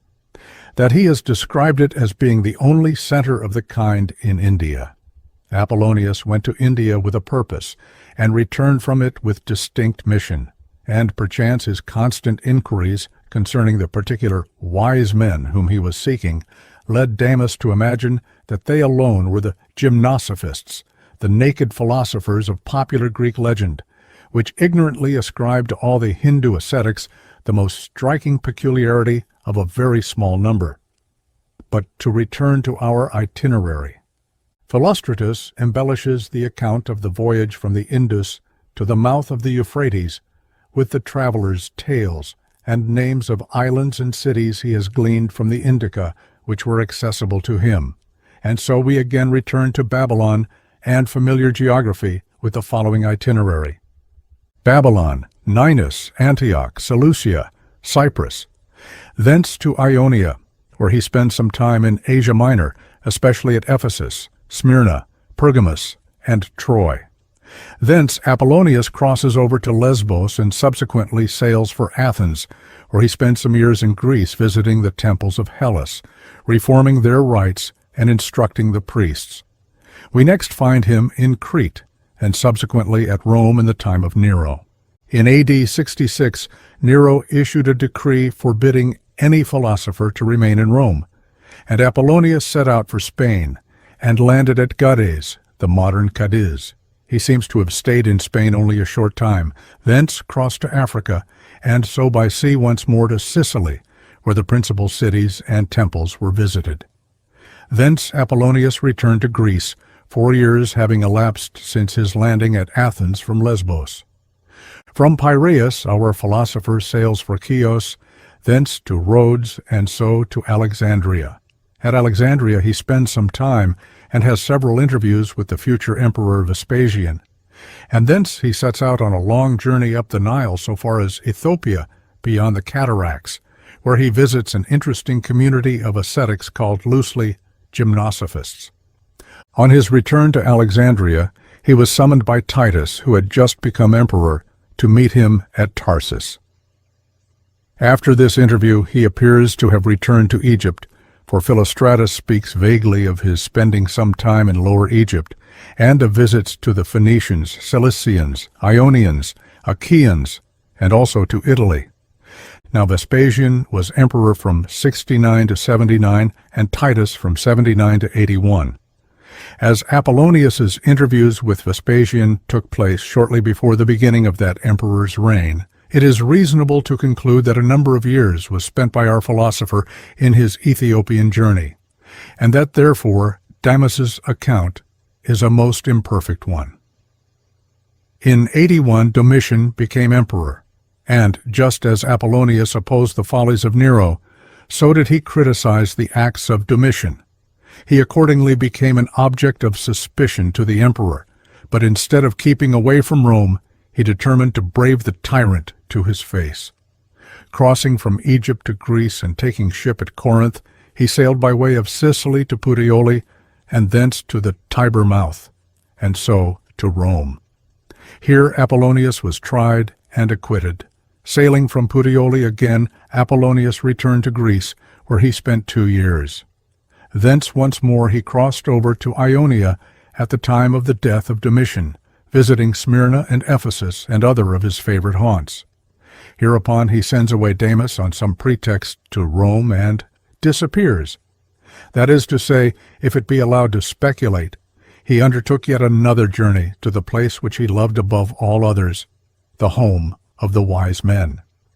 Now Domitian was killed 96 AD, and one of the last recorded acts of Apollonius is his vision of this event at the time of its occurrence. Therefore, the trial of Apollonius at Rome took place somewhere about 93, and we have a gap of 12 years from his interview with Titus in 81, which Philostratus can only fill up with a few vague stories and generalities. As to his age at the time of his mysterious disappearance from the pages of history, Philostratus tells us that Damas says nothing, but some, he adds, say he was 80, some 90, and some even 100. The estimate of 80 years seems to fit in best with the rest of the chronological indications, but there is no certainty in the matter with the present materials at our disposal. Such, then, is the geographical outline, so to say, of the life of Apollonius, and even the most careless reader of the bare skeleton of the journeys recorded by Philostratus must be struck by the indomitable energy of the man and his power of endurance. We will now turn our attention to one or two points of interest connected with the temples and communities he visited. Section 9. In the shrines of the temples and the retreats of religion. Seeing that the nature of Apollonius's business with the priests of the temples and the devotees of the mystic life was necessarily of a most intimate and secret nature, for in those days it was the invariable custom to draw a sharp line of demarcation between the inner and outer, the initiated and the profane. It is not to be expected that we can learn anything but mere externalities from the Damus Philostratus narrative. Nevertheless, even these outer indications are of interest.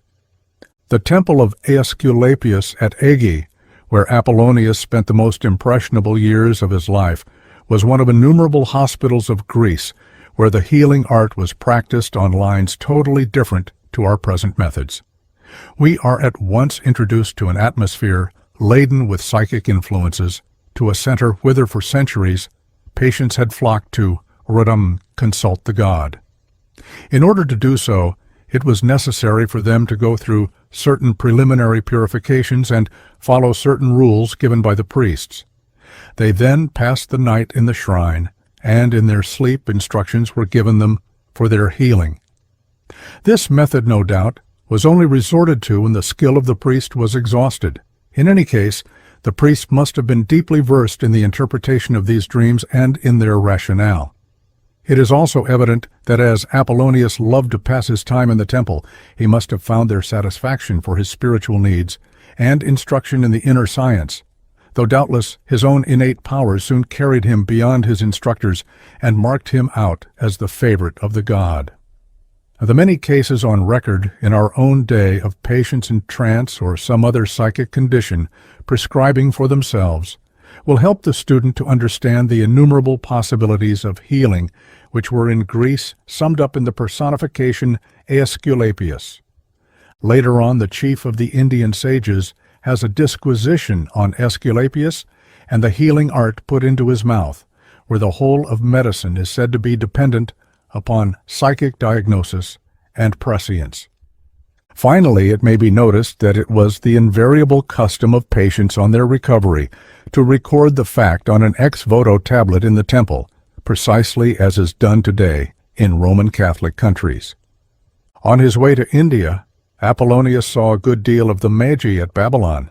He used to visit them at midday and midnight, but of what transpired Damus knew nothing, for Apollonius would not permit him to accompany him, and in answer to his direct questions would only answer, "They are wise, but not in all things." The description of a certain hall, however, to which Apollonius had access, seems to be a garbled version of the interior of the temple.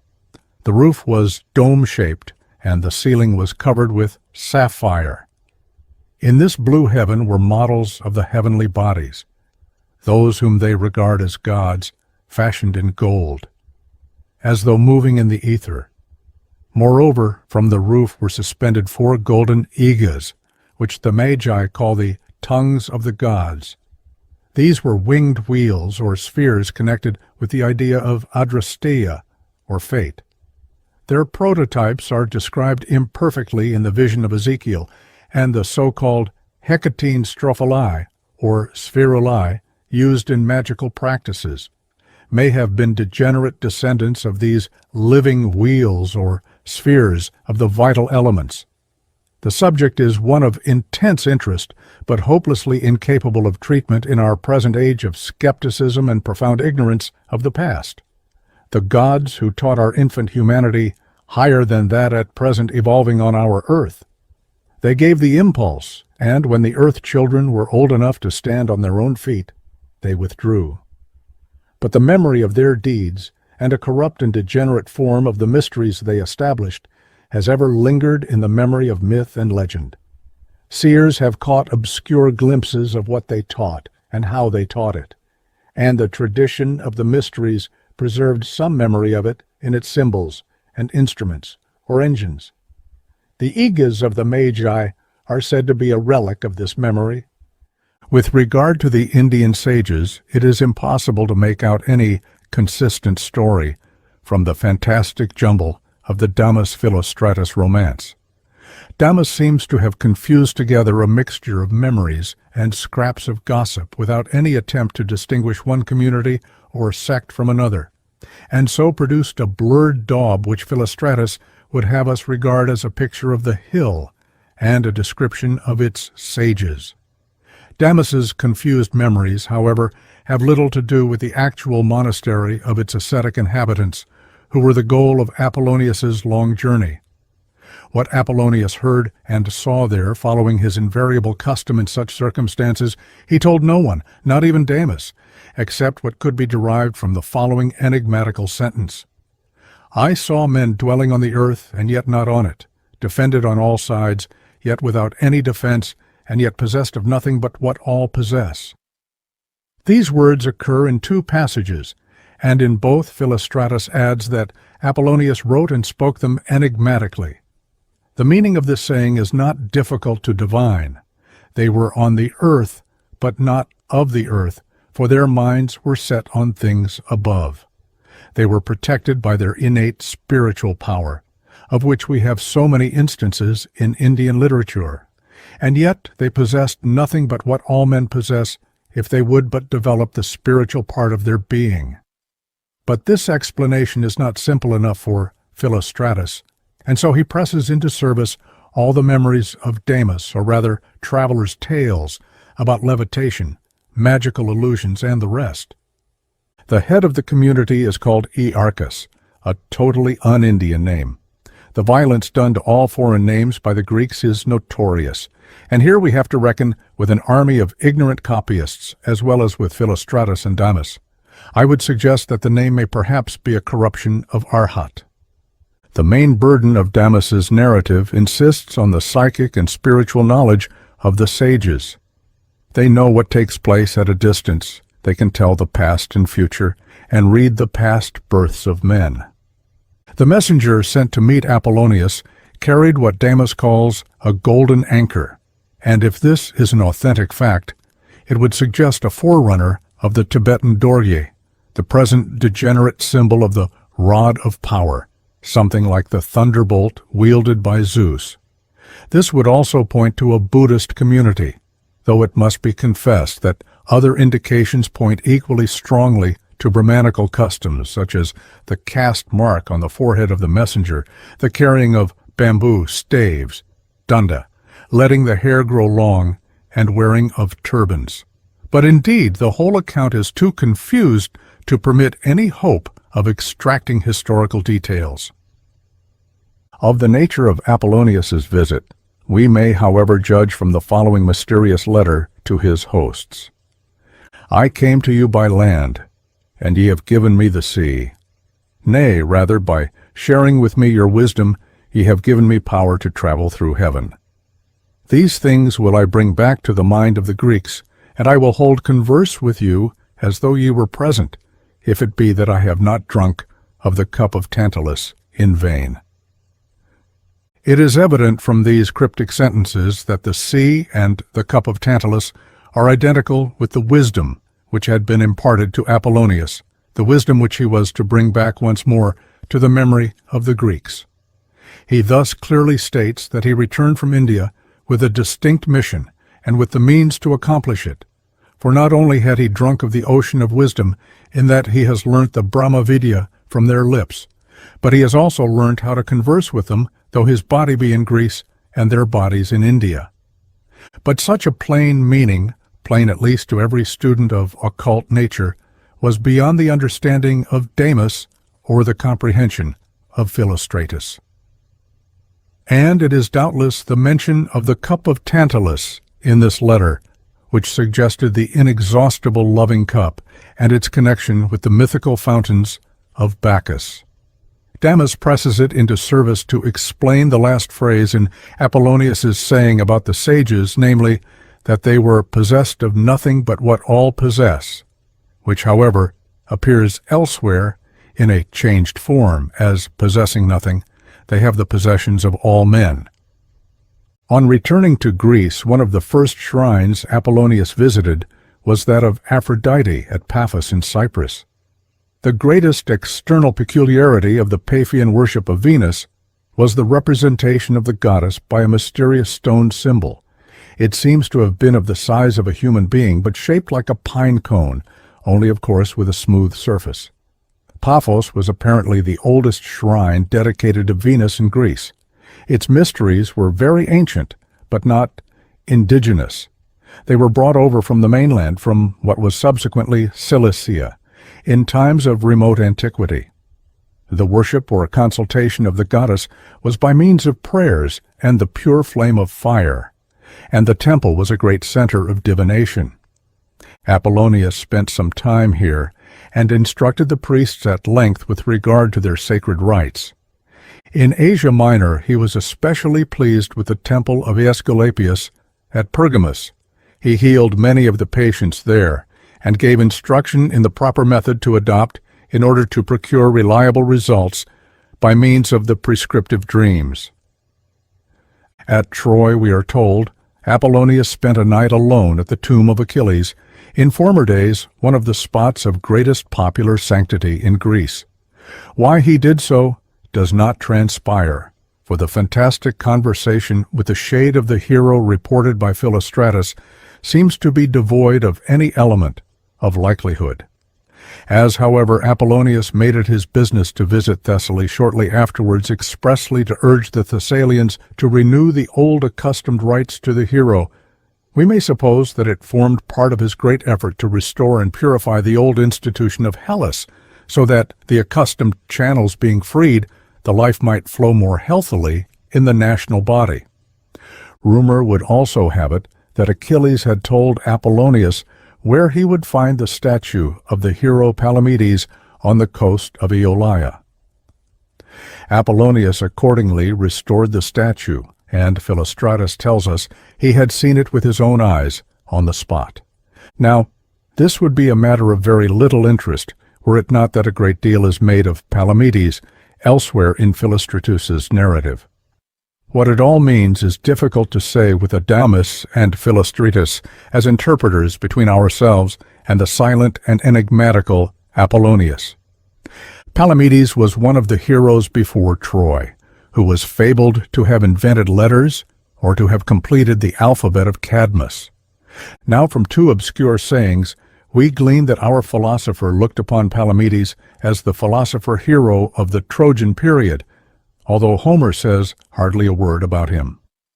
Was this, then, the reasons why Apollonius was so anxious to restore his statue? Not altogether so. There appears to have been a more direct reason. Damas would have it that Apollonius had met Palamedes in India, that he was at the monastery, that Earchus had one day pointed out a young ascetic who could write without ever learning letters, and that this youth had been no other than Palamedes in one of his former births. Doubtless the skeptic will say, of course, Pythagoras was a reincarnation of the hero Euphorbus who fought at Troy, according to popular superstition. Therefore, naturally, the young Indian was the reincarnation of the hero Palamedes. The one legend simply begat the other. But on this principle, to be consistent, we should expect to find that it was Apollonius himself, and not an unknown Hindu ascetic who had been once Palamedes. In any case, Apollonius restored the rites to Achilles, and erected a chapel, in which he set up the neglected statue of Palamedes. He also built a precinct round the tomb of Leonidas at Thermopylae. The heroes of the Trojan period, then, it would seem, had still some connection with Greece, according to the science of the invisible world into which Apollonius was initiated. And if the Protestant skeptic can make nothing of it, at least the Roman Catholic reader may be induced to suspend his judgment by changing hero into saint.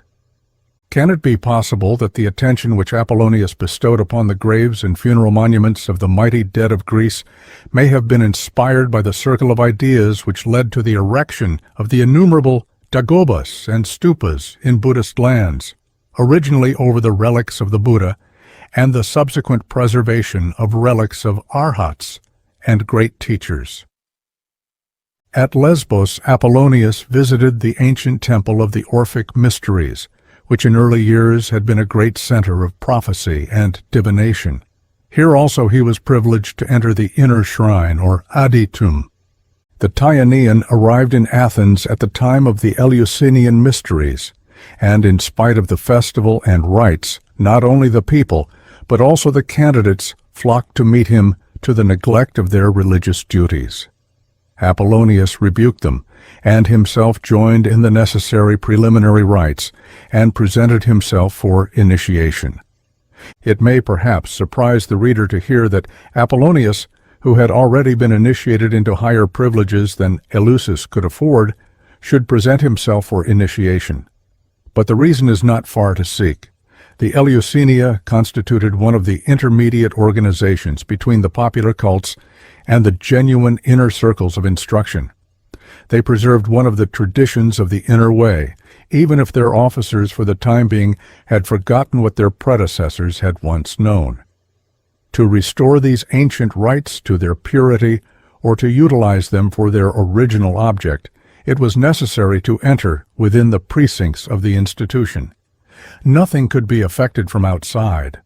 The thing itself was good, and Apollonius desired to support the ancient institution by setting the public example of seeking initiation therein. Not that he had anything to gain personally, but whether it was that the Hierophant of that time was only ignorant, or whether he was jealous of the great influence of Apollonius, he refused to admit our philosopher on the ground that he was a sorcerer, and that no one could be initiated who was tainted by intercourse with evil entities. To this charge, Apollonius replied with veiled irony, "You have omitted the most serious charge that might have been urged against me, to wit, that though I really know more about the mystic rite than its hierophant, I have come here pretending to desire initiation from men knowing more than myself." This charge would have been true. He had made a pretense. Dismayed at these words, frightened at the indignation of the people aroused by the insult offered to their distinguished guest, and overawed by the presence of a knowledge which he could no longer deny, the Hierophant begged our philosopher to accept the initiation, but Apollonius refused. "I will be initiated later on," he replied. "He will initiate me." This is said to have referred to the succeeding Hierophant, who presided when Apollonius was initiated 4 years later. While at Athens, Apollonius spoke strongly against the effeminacy of the Bacchanalia and the barbarities of the gladiatorial combats. The temples mentioned by Philostratus, which Apollonius visited in Greece, have all the peculiarity of being very ancient. For instance, Dodona, Delphi, the ancient shrine of Apollo at Ebae in Phocis, the caves of Amphiaros and Trophonius, and the Temple of the Muses on Helicon. When he entered the Adaita of these temples for the purpose of restoring the rites, he was accompanied only by the priests and certain of his immediate disciples. This suggests an extension to the meaning of the word restoring or reforming, and when we read elsewhere of the many spots consecrated by Apollonius, we cannot but think that part of his work was the reconsecration, and hence psychic purification, of many of these ancient centers. His main external work, however, was the giving of instruction, and, as Philostratus rhetorically phrases it, bowls of his words were set up everywhere for the thirsty to drink from. But not only did our philosopher restore the ancient rites of religion, he also paid much attention to the ancient polities and instructions. Thus we find him urging with success the Spartans to return to their ancient mode of life, their athletic exercises, frugal living, and the discipline of the old Dorian tradition. He, moreover, specially praised the institution of the Olympic Games, the high standard of which was still maintained, while he recalled the ancient Amphictyonic Council to its duty and corrected the abuses of the Panionian Assembly. In the spring of 66 A.D., he left Greece for Crete, where he seems to have bestowed most of his time on the sanctuaries of Mount Ida and the temple of Aesculapius at Libane. But curiously enough, he refused to visit the famous labyrinth at Gymnosophists, the ruins of which have just been uncovered for a skeptical generation, most probably, if it is lawful to speculate, because it has once been a center of human sacrifice, and thus pertained to one of the ancient cults of the left hand.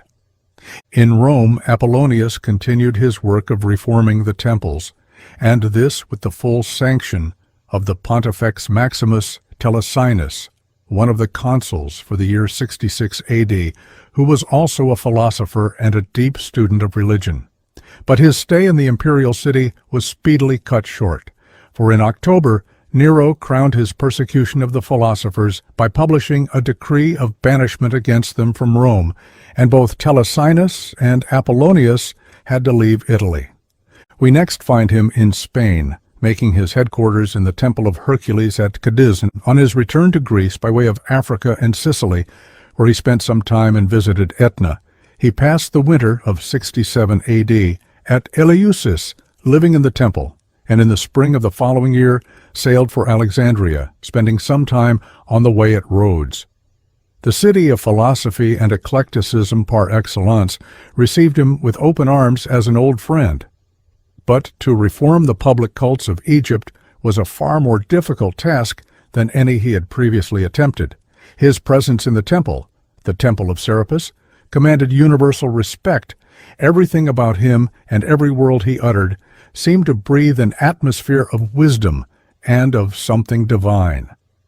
The high priest of the temple looked on in proud disdain. "Who is wise enough," he mockingly asked, "to reform the religion of the Egyptians," only to be met with the confident retort of Apollonius, "Any sage who comes from the Indians." Here, as elsewhere, Apollonius set his face against blood sacrifice and tried to substitute instead, as he had attempted elsewhere, the offering of frankincense modeled in the form of the victim. Many abuses he tried to reform in the manners of the Alexandrians, but upon none was he more severe than on their wild excitement over horse racing, which frequently led to bloodshed. Apollonius seems to have spent most of the remaining 20 years of his life in Egypt, but of what he did in the secret shrines of that land of mystery, we can learn nothing from Philostratus, except that on the protracted journey to Ethiopia up the Nile, no city or temple or community was unvisited, and everywhere there was an interchange of advice and instruction in sacred things. Section 10. The Gymnosophists of Upper Egypt.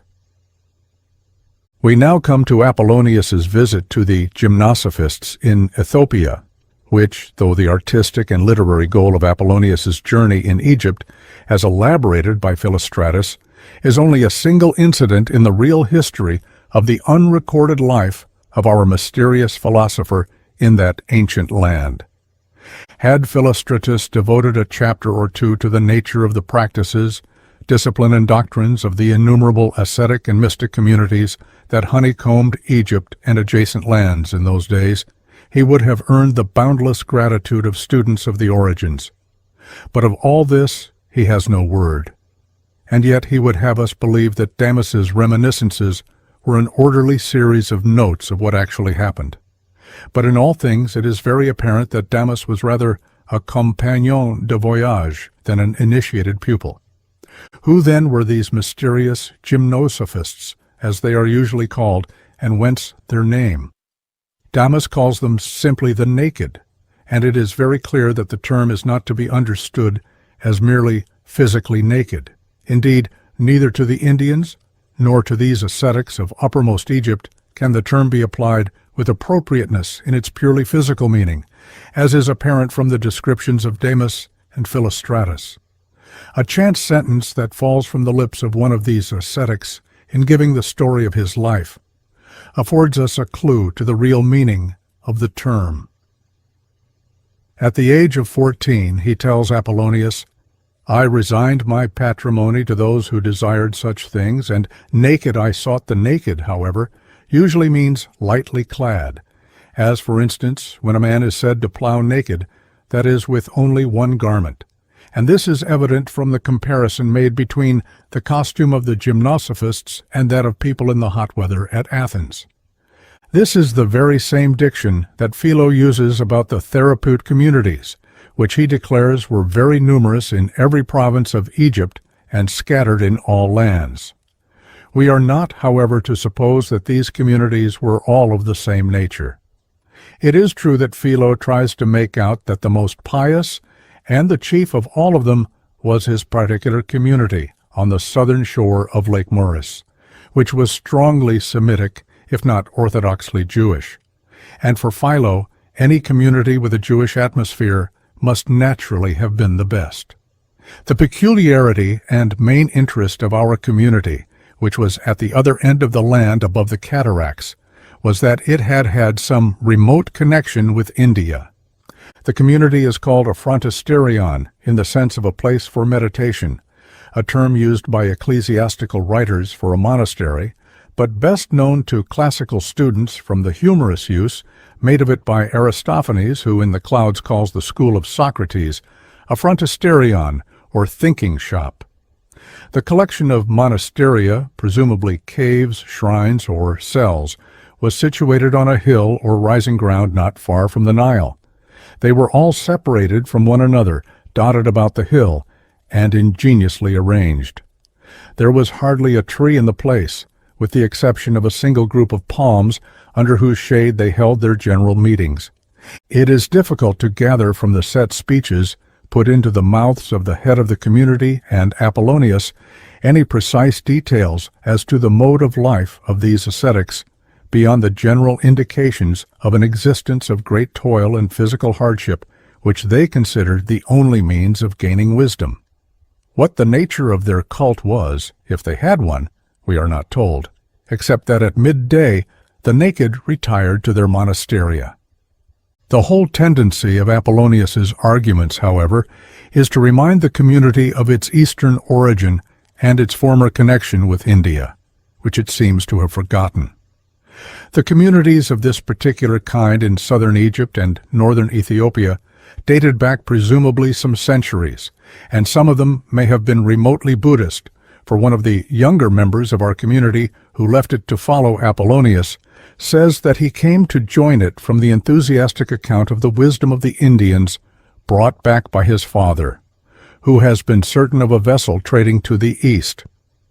It was his father who told him that these Ethiopians were from India, and so he had joined them instead of making the long and perilous journey to the Indus itself. If there be any truth in this story, it follows that the founders of this way of life had been Indian ascetics, and if so, they must have belonged to the only propagandizing form of Indian religion, namely the Buddhist. After the impulse had been given, the communities, which were presumably recruited from generations of Egyptians, Arabs, and Ethiopians, were probably left entirely to themselves, and so in course of time forgot their origin, and even perhaps their original rule. Such speculations are permissible owing to the repeated assertion of the original connection between these Gymnosophists and India. The whole burden of the story is that they were Indians who had forgotten their origin and fallen away from the wisdom.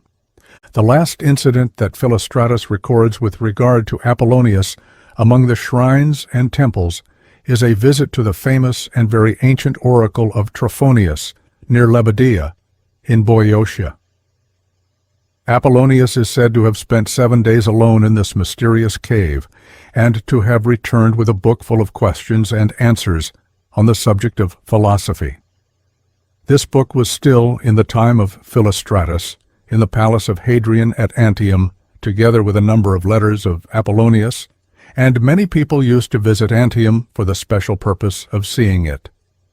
In the hay bundle of legendary rigmarole solemnly set down by Philostratus concerning the cave of Trophonius, a small needle of truth may perhaps be discovered. The cave seems to have been a very ancient temple or shrine cut in the heart of a hill, to which a number of underground passages of considerable length led. It had probably been in ancient times one of the most holy centers of the archaic cult of Hellas, perhaps even a relic of that Greece of thousands of years B.C., the only tradition of which, as Plato tells us, was obtained by Solon from the priests of Sais. Or it may have been a subterranean shrine of the same nature as the famous Dictaean cave in Crete, which only last year was brought back to light by the indefatigable labors of Messrs. Evans, and Hogarth. As in the case of the travels of Apollonius, so with regard to the temples and communities which he visited, Philostratus is a most disappointing cicerone. But perhaps he is not to be blamed on this account, for the most important and most interesting part of Apollonius's work was of so intimate a nature, prosecuted as it was among associations of such jealously guarded secrecy, that no one outside their ranks could know anything of it, and those who shared in their initiation would say nothing. It is, therefore, only when Apollonius comes forward to do some public act that we can get any precise historical trace of him. In every other case, he passes into the sanctuary of a temple, or enters the privacy of a community, and is lost to view. It may perhaps surprise us that Apollonius, after sacrificing his private fortune, could nevertheless undertake such long and expensive travels, but it would seem that he was occasionally supplied with the necessary moneys from the treasuries of the temples, and that everywhere he was freely offered the hospitality of the temple or community in the place where he happened to be staying. In conclusion of the present part of our subject, we may mention the good service done by Apollonius in driving away certain Chaldean and Egyptian charlatans who were making capital out of the fears of the cities on the left shores of the Hellespont.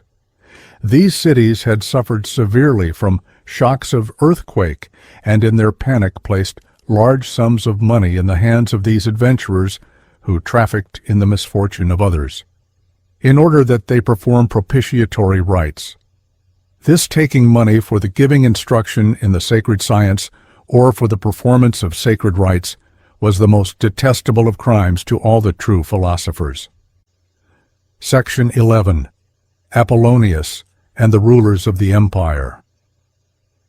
But not only did Apollonius vivify and reconsecrate the old centers of religion for some inscrutable reason, and do what he could to help on the religious life of the time in its multiplex phases, but he took a decided, though indirect part, in influencing the destinies of the empire through the persons of its supreme rulers. This influence, however, was invariably of a moral and not of a political nature. It was brought to bear by means of philosophical converse and instruction, by word of mouth or letter. Just as Apollonius on his travels conversed on philosophy, and discoursed on the life of a wise man and the duties of a wise ruler, with kings, rulers, and magistrates, so he endeavored to advise for their good those of the emperors who would listen to him. Vespasian, Titus, and Nerva were all, prior to their elevation, to the purple friends and admirers of Apollonius, while Nero and Domitian regarded the philosopher with dismay. During Apollonius's short stay in Rome in 66 AD, although he never let the slightest word escape him that could be construed by the numerous informers into a treasonable utterance, he was nevertheless brought before Tigellinus, the infamous favorite of Nero, and subjected to a severe cross-examination. Apparently, up to this time, Apollonius, working for the future, had confined his attention entirely to the reformation of religion and the restoration of the ancient institutions of the nations. But the tyrannical conduct of Nero, which gave peace not even to the most blameless philosophers, at length opened his eyes to a more immediate evil, which seemed no less than the abrogation of the liberty of conscience by an irresponsible tyranny. From this time onwards, therefore, we find him keenly interested in the persons of the successive emperors. Indeed, Damas, although he confesses his entire ignorance of the purpose of Apollonius's journey to Spain after his expulsion from Rome, would have it that it was to aid the forthcoming revolt against Nero. He conjectures this from a 3-day secret interview that Apollonius had with the governor of the province of Baetica, who came to Cadiz especially to see him, and declares that the last words of Apollonius's visitor were, "Farewell, and remember Vindex." It is true that almost immediately afterwards the revolt of Vindex, the governor of Gaul, broke out, but the whole life and character of Apollonius is opposed to any idea of political intrigue. On the contrary, he bravely withstood tyranny and injustice to the face. He was opposed to the idea of Euphrates, a philosopher of quite a different stamp, who would have put an end to the monarchy and restored the republic. He believed that government by a monarch was the best for the empire, but he desired above all other things to see the flock of mankind led by a wise and faithful shepherd. So that though Apollonius supported Vespasian as long as he worthily tried to follow out this ideal, he immediately rebuked him to his face when he deprived the Greek cities of their privileges. "You have enslaved Greece," he wrote. "You have reduced a free people to slavery." Nevertheless, in spite of this rebuke, Vespasian, in his last letter to his son Titus, confesses that they are what they are solely owing to the good advice of Apollonius. Equally so, he journeyed to Rome to meet Domitian face to face, and though he was put on trial, and every effort made to prove him guilty of treasonable plotting with Nerva, he could not be convicted of anything of a political nature. Nerva was a good man, he told the emperor, and no traitor. Not that Domitian had really any suspicion that Apollonius was personally plotting against him. He cast him into prison solely in the hope that he might induce the philosopher to disclose the confidences of Nerva and other prominent men who were objects of suspicion to him, and who he imagined had consulted Apollonius on their chances of success. Apollonius's business was not with politics, but with the princes who asked him for his advice on the subject of virtue. Section 12. Apollonius, the Prophet and Wonder-worker. We will now turn our attention for a brief space to that side of Apollonius's life, which has made him the subject of invincible prejudice. Apollonius was not only a philosopher in the sense of being a theoretical speculator or of being the follower of an ordered mode of life schooled in the discipline of resignation. He was also a philosopher in the original Pythagorean meaning of the term, a knower of nature's secrets, who thus could speak as one having authority. He knew the hidden things of nature by sight and not by hearing. For him, the path of philosophy was a life whereby the man himself became an instrument of knowing. Religion, for Apollonius, was not a faith only, it was a science. For him, the shows of things were but ever-changing appearances. Cults and rites, religions and faiths were all one to him, provided the right spirit were behind them. The Tyanian knew no differences of race or creed. Such narrow limitations were not for the philosopher. Beyond all others would he have laughed to hear the word miracle applied to his doings. Miracle, in its Christian theological sense, was an unknown term in antiquity and is a vestige of superstition today. For though many believe that it is possible by means of the soul to effect a multitude of things beyond the possibilities of a science which is confined entirely to the investigation of physical forces, none but the unthinking believe that there can be any interference in the working of the laws which deity has impressed upon nature, the credo of miraculists. Most of the recorded wonder-doings of Apollonius are cases of prophecy or foreseeing, of seeing at a distance and seeing the past, of seeing or hearing in vision, of healing the sick or curing cases of obsession or possession. Already as a youth in the temple of Igi, Apollonius gave signs of the possession of the rudiments of this psychic insight. Not only did he sense correctly the nature of the dark past of a rich but unworthy suppliant who desired the restoration of his eyesight, but he foretold, though unclearly, the evil end of one who made an attempt upon his innocence.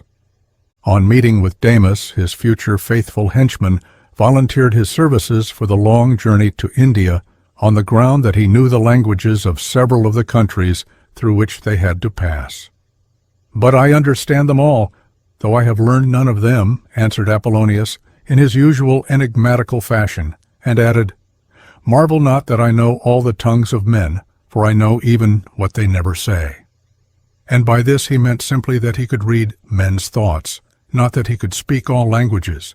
But Damis and Philostratus cannot understand so simple a fact of psychic experience. They will have it that he knew not only the language of all men, but also of birds and beasts. In his conversation with the Babylonian monarch Vardan, Apollonius distinctly claims foreknowledge. He says that he is a physician of the soul and can free the king from the diseases of the mind, not only because he knows what ought to be done, that is to say, the proper discipline taught in the Pythagorean and similar schools, but also because he foreknows the nature of the king. Indeed, we are told that the subject of foreknowledge, of which science Apollonius was a deep student, was one of the principal topics discussed by our philosopher and his Indian hosts. In fact, as Apollonius tells his philosophical and studious friend, the Roman consul Telesinus, for him, wisdom was a kind of divinizing, or making divine of the whole of nature, a sort of perpetual state of inspiration. And so we are told that Apollonius was apprised of all things of this nature by the energy of his demonial nature. Now for the student of the Pythagorean and Platonic schools, the demon of a man was what may be called the higher self, the spiritual side of the soul as distinguished from the purely human. It is the better part of the man, and when his physical consciousness is at one with this dweller in heaven, he has, according to the highest mystic philosophy of ancient Greece, while still on earth the powers of those incorporeal intermediate beings between gods and men called demons. A state higher still, the living man becomes at one with the divine soul. He becomes a god on earth. And yet a stage higher he becomes at one with the good, and so becomes God. Hence we find Apollonius indignantly rejecting the accusation of magic ignorantly brought against him, an art which achieved its results by means of compacts with those low entities with which the outermost realm of inner nature swarms. Our philosopher repudiated equally the idea of his being a soothsayer or diviner. With such arts he would have nothing to do. If ever he uttered anything which savored of foreknowledge, let them know it was not by divination in the vulgar sense, but owing to that wisdom which God reveals to the wise. The most numerous wonder-doings ascribed to Apollonius are instances precisely of such foreknowledge or prophecy. 8. It must be confessed that the utterances recorded are often obscure and enigmatical, but this is the usual case with such prophecy, for future events are most frequently either seen in symbolic representations, the meaning of which is not clear until after the event, or heard in equally enigmatical sentences. At times, however, we have instances of very precise foreknowledge, such as the refusal of Apollonius to go on board a vessel which foundered on the voyage. The instances of seeing present events at a distance, however, such as the burning of a temple at Rome, which Apollonius saw while at Alexandria, are clear enough. Indeed, if people know nothing else of the Tyanean, they have at last heard how he saw at Ephesus the assassination of Domitian at Rome at the very moment of its occurrence. It was midday, to quote from the graphic account of Philostratus, and Apollonius was in one of the small parks or groves in the suburbs, engaged in delivering an address on some absorbing topic of philosophy. At first he sank his voice as though in some apprehension. He, however, continued his exposition, but haltingly and with far less force than usual, as a man who had some other subject in his mind than that on which he is speaking. Finally he ceased speaking altogether, as though he could not find his words. Then, staring fixedly on the ground, he started forward 3 or 4 paces, crying out, "Strike the tyrant! Strike!" And this not like a man who sees an image in a mirror, but as one with the actual scene before his eyes, as though he were himself taking part in it. Turning to his astonished audience, he told them what he had seen. But though they hoped it were true, they refused to believe it, and thought that Apollonius had taken leave of his senses. But the philosopher gently answered, "You, on your part, are right to suspend your rejoicings till the news is brought you in the usual fashion. As for me, I go to return thanks to the gods for what I have myself seen." Little wonder, then, if we read not only of a number of symbolic dreams, but of their proper interpretation, one of the most important branches of the esoteric discipline of the school. Nor are we surprised to hear that Apollonius, relying entirely on his inner knowledge, was instrumental in obtaining the reprieve of an innocent man at Alexandria, who was on the point of being executed with a batch of criminals. Indeed, he seems to have known the secret past of many with whom he came in contact. The possession of such powers can put but little strain on the belief of a generation like our own, to which such facts of psychic science are becoming with every day more familiar. Nor should instances of curing diseases by mesmeric processes astonish us, or even the so-called casting out of evil spirits, if we give credence to the gospel narrative and are familiar with the general history of the times in which such healing of possession and obsession was a commonplace. This, however, does not condemn us to any endorsement of the fantastic descriptions of such happenings in which Philostratus indulges.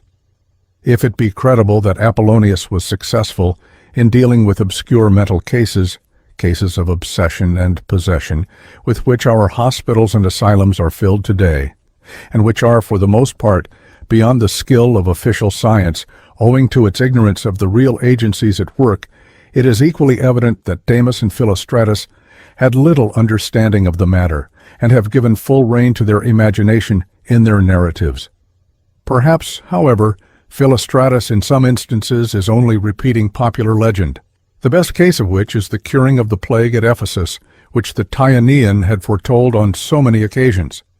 Popular legend would have it that the cause of the plague was traced to an old beggar man who was buried under a heap of stones by the infuriated populace. On Apollonius ordering the stones to be removed, it was found that what had been a beggar man was now a mad dog foaming at the mouth. On the contrary, the account of Apollonius's restoring to life a young girl of noble birth at Rome is told with great moderation. Our philosopher seems to have met the funeral procession by chance, whereupon he suddenly went up to the bier, and, after making some passes over the maiden and saying some inaudible words, waked her out of her seeming death. But, says Damis, whether Apollonius noticed that the spark of the soul was still alive, which her friends had failed to perceive, they say it was raining lightly, and a slight vapor showed on her face, or whether he made the life in her warm again, and so restored her. Neither himself nor any who were present could say. Of a distinctly more phenomenal nature are the stories of Apollonius, causing the writing to disappear from the tablets of one of his accusers before Tigellinus; of his drawing his leg out of the fetters to show Damis that he was not really a prisoner, though chained in the dungeons of Domitian; and of his disappearing from the tribunal. This expression is, however, perhaps only to be taken as rhetorical. The incident is referred to in the simple words, "when he departed from the tribunal." We are not, however, to suppose that Apollonius despised or neglected the study of physical phenomena in his devotion to the inner science of things. On the contrary, we have several instances of his rejection of mythology in favor of a physical explanation of natural phenomena. Such, for instance, are his explanations of the volcanic activity of Etna and of a tidal wave in Crete, the latter being accompanied with a correct indication of the more immediate result of the occurrence. In fact, an island had been thrown up far out to sea by a submarine disturbance, as was subsequently ascertained. The explanation of the tides of Cadiz may also be placed in the same category. Section 13. His mode of life. We will now present the reader with some general indications of the mode of life of Apollonius, and the manner of his teaching, of which already something has been said under the heading Early Life. Our philosopher was an enthusiastic follower of the Pythagorean discipline. Nay, Philostratus would have us believe that he made more superhuman efforts to reach wisdom than even the great Samian. The outer forms of this discipline, as exemplified in Pythagoras, are thus summed up by our author. Naught would he wear that came from a dead beast, nor touch a morsel of a thing that once had life, nor offer it in sacrifice, not for him to stain with blood the altars, but honey cakes and incense, and the service of his song went upward from the man unto the gods, for well he knew that they would take such gifts far, rather than the oxen in their hundreds with the knife. For he, in sooth, held converse with the gods, and learned from them how they were pleased with men, and how displeased. And thence as well he drew his nature lore. As for the rest, he said, they guessed at the divine, and held opinions on the gods which proved each other false. But unto him Apollo's self did come, confessed without disguise, and there did come as well, though unconfessed, Athena and the Muses, and other gods whose forms and names mankind did not yet know. Hence his disciples regarded Pythagoras as an inspired teacher, and received his rules as laws. In particular did they keep the rule of silence regarding the divine science, for they heard within them many divine and unspeakable things on which it would have been difficult for them to keep silence, had they not first learned that it was just this silence which spoke to them. Such was the general declaration of the nature of the Pythagorean discipline by its disciples. But, says Apollonius in his address to the Gymnosophists, Pythagoras was not the inventor of it. It was the immemorial wisdom, and Pythagoras himself had learnt it from the Indians. This wisdom, he continued, had spoken to him in his youth. She had said, "For since, young sir, I have no charms, my cup is filled with toils unto the brim. Would anyone embrace my way of life, he must resolve to banish from his board all food that once bore life, to lose the memory of wine, and thus no more to wisdom's cup befoul. The cup that doth consist of wine untainted souls. Nor shall wool warm him, nor aught that's made from any beast. I give my servants shoes of bast, and as they can to sleep. And if I find them overcome with love's delights, I've ready pits down, into which that justice which doth follow hard on wisdom's foot, doth drag and thrust them. Indeed, so stern am I to those who choose my way, that e'en upon their tongues I bind a chain. Now hear from me what things thou'lt gain, if thou endure. An innate sense of fitness and of right, and ne'er to feel that any's lot is better than they own. Tyrants to strike with fear instead of being a fearsome slave to tyranny, to have the gods more greatly bless thy scanty gifts than those who pour before them blood of bulls. If thou art pure, I'll give thee how to know what things will be as well, and fill thy eyes so full of light that thou mayst recognize the gods, the heroes know, and prove and try the shadowy forms that feign the shapes of men." The whole life of Apollonius shows that he tried to carry out consistently this rule of life, and the repeated statements that he would never join in the blood sacrifices of the popular cults, but openly condemned them, show not only that the Pythagorean school had ever set the example of the higher way of purer offerings, but that they were not only not condemned and persecuted as heretics on this account, but were rather regarded as being of peculiar sanctity, and as following a life superior to that of ordinary mortals. The refraining from the flesh of animals, however, was not simply based upon ideas of purity. It found additional sanction in the positive love of the lower kingdoms and the horror of inflicting pain on any living creature. Thus Apollonius bluntly refused to take any part in the chase when invited to do so by his royal host at Babylon. "Sire," he replied, "have you forgotten that even when you sacrifice I will not be present? Much less then would I do these beasts to death, and all the more when their spirit is broken and they are penned in contrary to their nature." But though Apollonius was an unflinching taskmaster unto himself, he did not wish to impose his mode of life on others, even on his personal friends and companions, provided, of course, they did not adopt it of their own free will. Thus he tells Damis that he has no wish to prohibit him from eating flesh and drinking wine. He simply demands the right of refraining himself and of defending his conduct if called on to do so. This is an additional indication that Damis was not a member of the inner circle of discipline, and the latter fact explains why so faithful a follower of the person of Apollonius was nevertheless so much in the dark. Not only so, but Apollonius even dissuades the Raja Phraotes, his first host in India, who desired to adopt his strict rule, from doing so, on the ground that it would estrange him too much from his subjects. 3 times a day Apollonius prayed and meditated, at daybreak, at midday, and at sundown. This seems to have been his invariable custom. No matter where he was, he seems to have devoted at least a few moments to silent meditation at these times. The object of his worship is always said to have been the sun, that is to say, the Lord of our world and its sister worlds, whose glamorous symbol is the orb of day.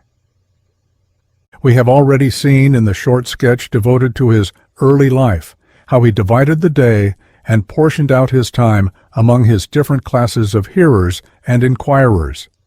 His style of teaching and speaking was the opposite of that of a rhetorician or professional orator.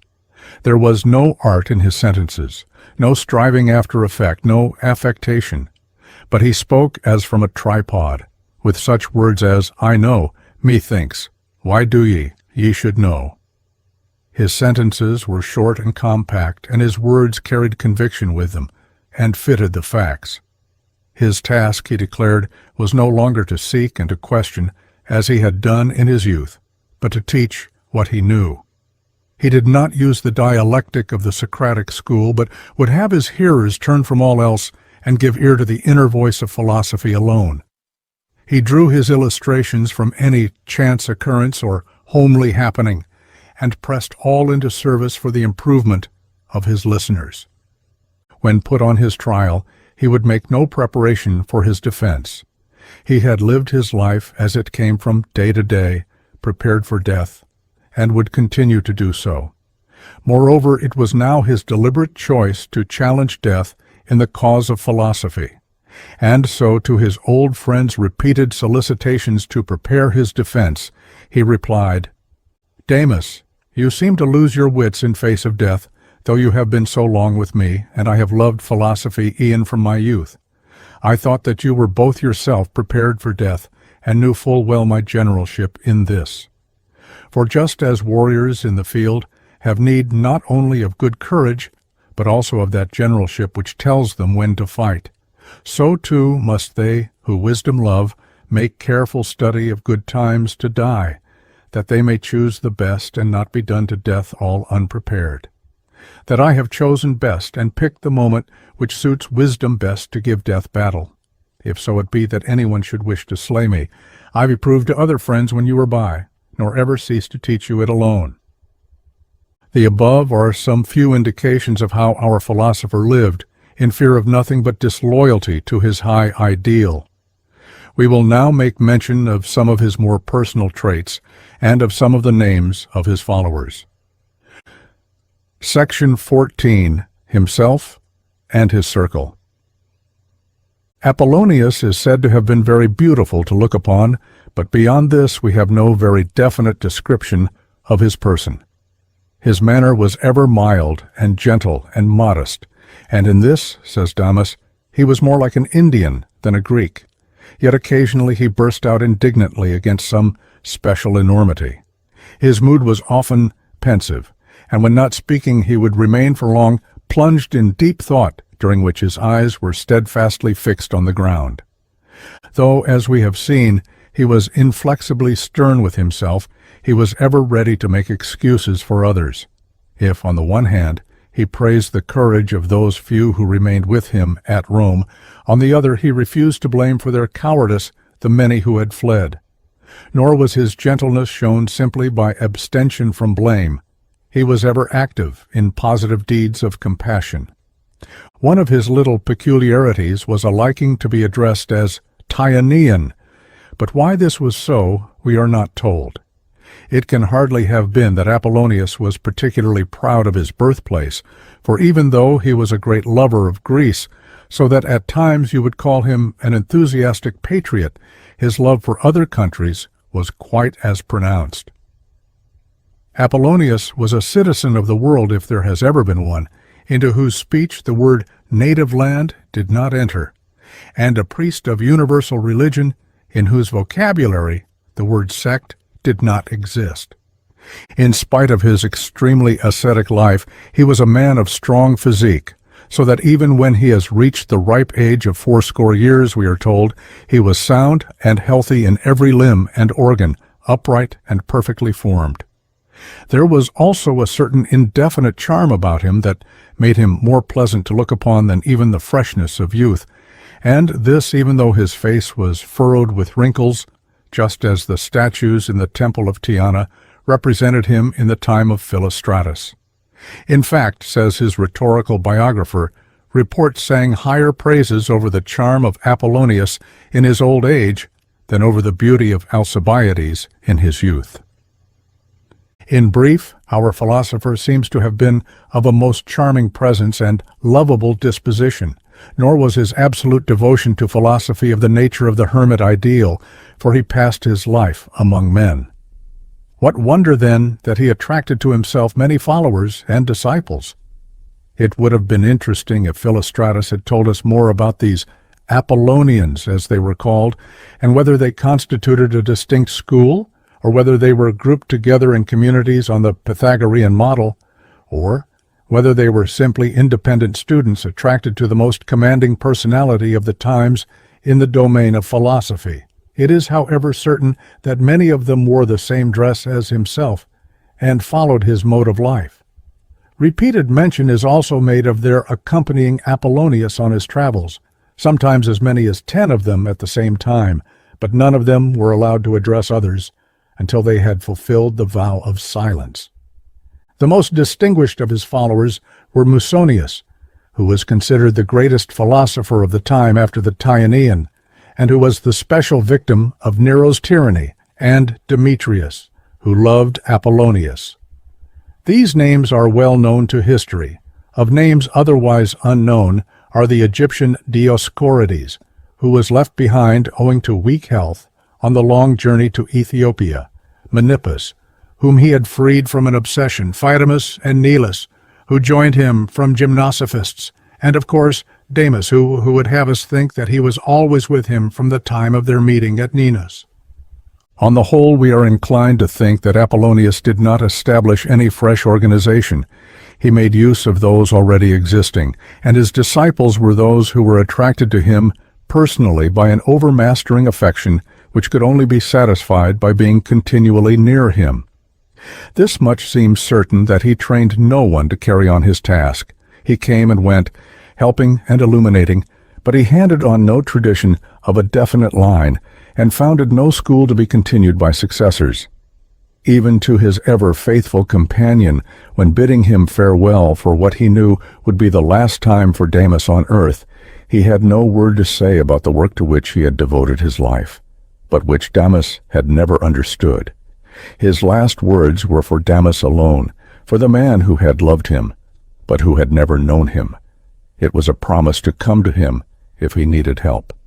Damas, whenever you think on high matters in solitary meditation, you shall see me.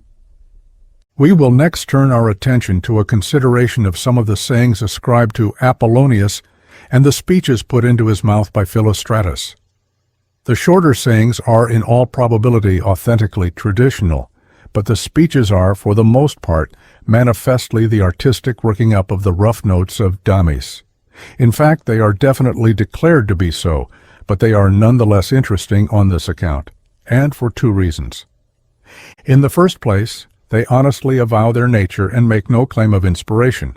They are confessedly human documents which endeavor to give a literary dress to the traditional body of thought and endeavor which the life of the philosopher built into the minds of his hearers. The method was common to antiquity, and the ancient compilers of certain other series of famous documents would have been struck with amazement had they been able to see how posterity would divinize their efforts and regard them as immediately inspired by the source of all wisdom. In the second place, although we are not to suppose that we are reading the actual words of Apollonius, we are nevertheless conscious of being in immediate contact with the inner atmosphere of the best religious thought of the Greek mind, and have before our eyes the picture of a mystic and spiritual fermentation which leavened all strata of society in the first century of our era. Section 15. From his Sayings and Sermons. Apollonius believed in prayer, but how differently from the vulgar. For him, the idea that the gods could be swayed from the path of rigid justice by the entreaties of men was a blasphemy. That the gods could be made parties to our selfish hopes and fears was to our philosopher unthinkable. One thing alone he knew, that the gods were the ministers of right and the rigid dispensers of just desert.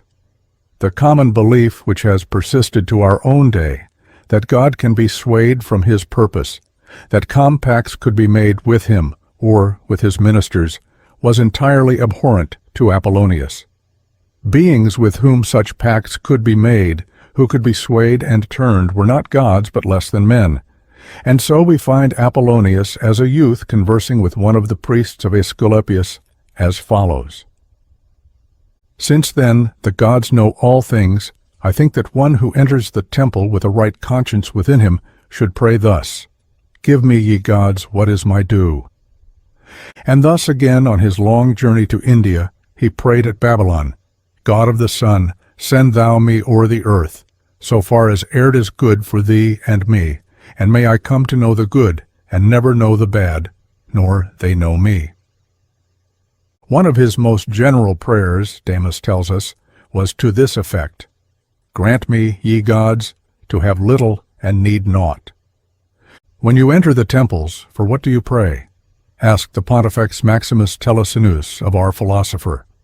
I pray, said Apollonius, that righteousness may rule, the laws remain unbroken, the wise be poor, and others rich, but honestly.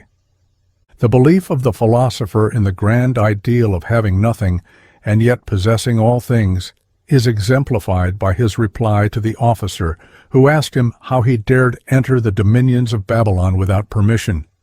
The whole earth, said Apollonius, is mine, and it is given me to journey through it. There are many instances of sums of money being offered to Apollonius for his services, but he invariably refused them. Not only so, but his followers also refused all presents. On the occasion when King Vardan, with true Oriental generosity, offered them gifts, they turned away, whereupon Apollonius said, You see, my hands, though many, are all like each other. And when the king asked Apollonius what present he would bring him back from India, our philosopher replied, A gift that will please you, sire, for if my stay there should make me wiser, I shall come back to you better than I am. When they were crossing the great mountains into India, a conversation is said to have taken place between Apollonius and Damas, which presents us with a good instance of how our philosopher ever used the incidents of the day to inculcate the higher lessons of life. The question was concerning the below and above. Yesterday, said Damas, we were below in the valley. Today we are above, high on the mountains, not far distant from heaven. So this is what you mean by below and above, said Apollonius gently. Why, of course, impatiently retorted Damas, if I am in my right mind, what need of such useless questions? And have you acquired a greater knowledge of the divine nature by being nearer heaven on the tops of the mountains, continued his master. Do you think that those who observe the heaven from the mountain heights are any nearer the understanding of things? Truth to tell, replied Damas, somewhat crestfallen, I did think I should come down wiser, for I've been up a higher mountain than any of them, but I fear I know no more than before I ascended it. Nor do other men, replied Apollonius. Such observations make them see the heavens more blue, the stars more large, and the sun rise from the night, things known to those who tend the sheep and goats. But how God doth take thought for humankind, and how he doth find pleasure in their service, and what is virtue, righteousness, and common sense, that neither Athos will reveal to those who scale his summit, nor yet Olympus, who stirs the poet's wonder, unless it be the soul perceive them. For should the soul, when pure and unalloyed essay, such heights, I swear to thee, she wings her flight, far, far beyond this lofty Caucasus. So again, when at Thermopylae his followers were disputing as to which was the highest ground in Greece, Mataoeta being then in view, they happened to be just at the foot of the hill on which the Spartans fell, overwhelmed with arrows. Climbing to the top of it, Apollonius cried out, And I think this the highest ground, for those who fell here for freedom's sake have made it high as Oeta, and raised it far above 1,000 of Olympuses. Another instance of how Apollonius turned chance happenings to good account is the following. Once at Ephesus, in one of the covered walks near the city, he was speaking of sharing our goods with others, and how we ought mutually to help one another. It chanced that a number of sparrows were sitting on a tree hard by in perfect silence. Suddenly another sparrow flew up and began chirping, as though it wanted to tell the other something, whereupon the little fellow all set to a chirping also, and flew away after the newcomer. Apollonius's superstitious audience were greatly struck by this conduct of the sparrows, and thought it was an augury of some important matter.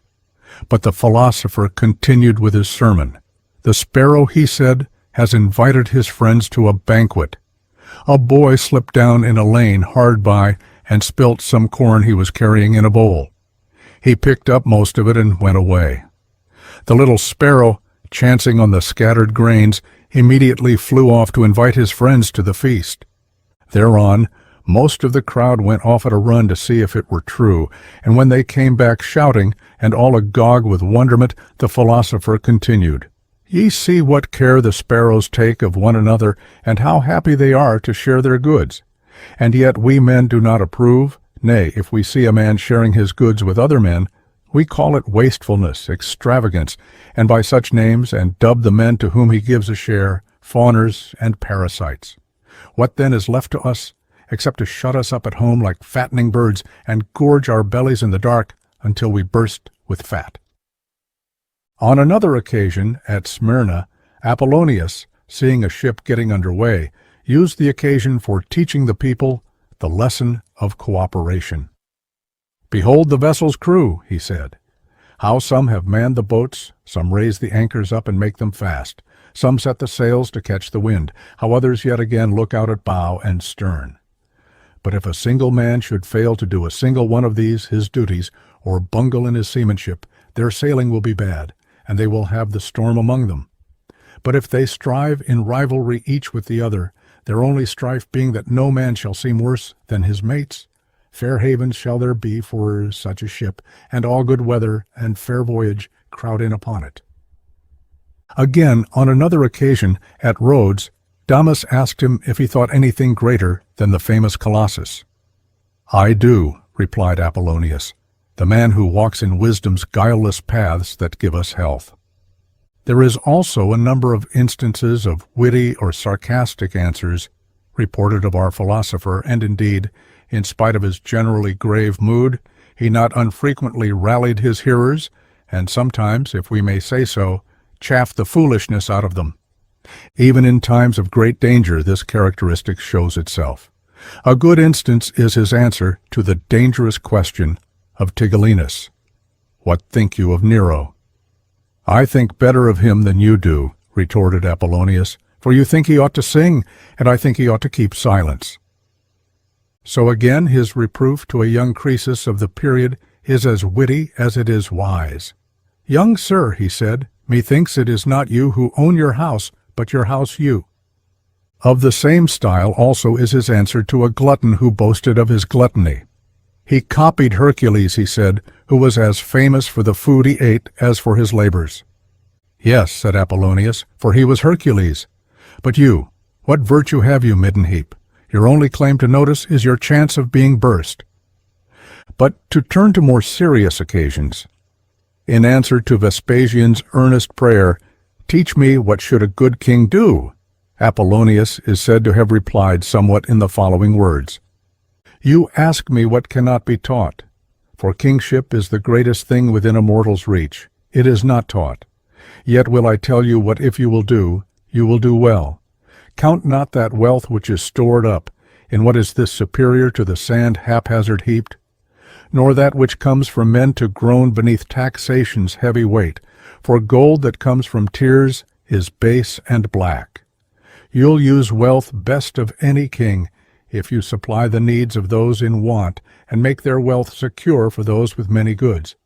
Be fearful of the power to do whate'er you please, so will you use it with more prudence.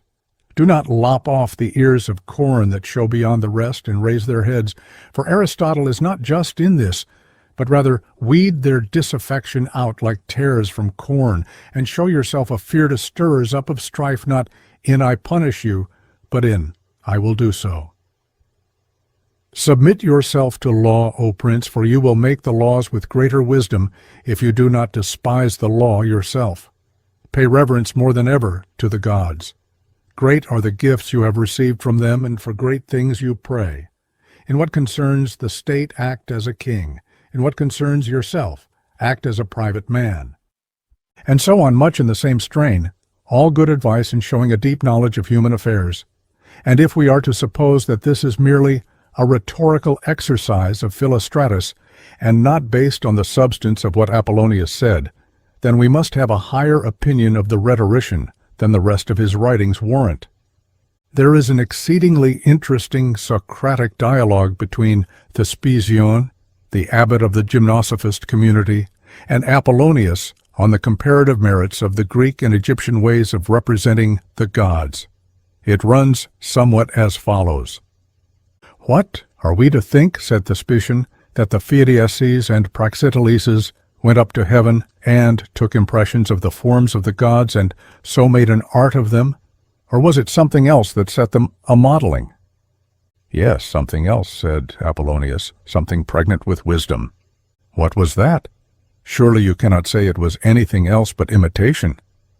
"Imagination wrought them, a workman wiser far than imitation, for imitation only makes what it has seen, whereas imagination makes what it has never seen, conceiving it with reference to the thing it really is."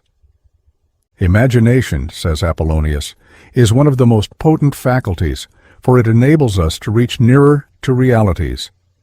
It is generally supposed that Greek sculpture was merely a glorification of physical beauty, in itself quite unspiritual. It was an idealization of form and features, limbs and muscles, an empty glorification of the physical, with nothing, of course, really corresponding to it in the nature of things. But Apollonius declared it brings us nearer to the real, as Pythagoras and Plato declared before him, and as all the wiser teach. He meant this literally, not vaguely and fantastically. He asserted that the types and ideas of things are the only realities. He meant that between the imperfection of the earth and the highest divine type of all things were grades of increasing perfection. He meant that within each man was a form of perfection, though of course not yet absolutely perfect. That the angel in man, his demon, was of godlike beauty, the summation of all the finest features he had ever worn in his many lives on earth. The gods, too, belong to the world of types, of models, of perfections, the heaven world. The Greek sculptors had succeeded in getting in contact with this world, and the faculty they used was imagination. This idealization of form was a worthy way to represent the gods. But, says Apollonius, if you set up a hawk or owl or dog in your temples to represent Hermes or Athena or Apollo, you may dignify the animals, but you make the gods lose dignity. To this Thespesian replies that the Egyptians dare not give any precise form to the gods. They give them merely symbols, to which an occult meaning is attached. Yes, answers Apollonius, but the danger is that the common people worship these symbols and get unbeautiful ideas of the gods. The best thing would be to have no representations at all. For the mind of the worshipper can form and fashion for himself an image of the object of his worship better than any art. Quite so, retorted Thespesian, and then added mischievously, there was an old Athenian, by the by, no fool, called Socrates, who swore by the dog and goose as though they were gods. Yes, replied Apollonius, he was no fool. He swore by them not as being gods, but in order that he might not swear by the gods. This is a pleasant passage of wit, of Egyptian against Greek, but all such set arguments must be set down to the rhetorical exercises of Philostratus rather than to Apollonius, who taught as one having authority, as from a tripod. Apollonius, a priest of universal religion, might have pointed out the good side and the bad side of both Greek and Egyptian religious art, and certainly taught the higher way of symbolless worship, but he would not champion one popular cult against another. In the above speech there is a distinct prejudice against Egypt and a glorification of Greece, and this occurs in a very marked fashion in several other speeches. Philostratus was a champion of Greece against all comers, but Apollonius, we believe, was wiser than his biographer. In spite of the artificial literary dress that is given to the longer discourses of Apollonius, they contain many noble thoughts, as we may see from the following quotations from the conversations of our philosopher with his friend Demetrius, who was endeavoring to dissuade him from braving Domitian at Rome. "The law," said Apollonius, "obliges us to die for liberty, and nature ordains that we should die for our parents, our friends, or our children. All men are bound by these duties, but a higher duty is laid upon the sage. He must die for his principles and the truth he holds dearer than life. It is not the law that lays this choice upon him. It is not nature. It is the strength and courage of his own soul. Though fire or sword threaten him, it will not overcome his resolution or force him from the slightest falsehood, but he will guard the secrets of others' lives and all that has been entrusted to his honor as religiously as the secrets of initiation.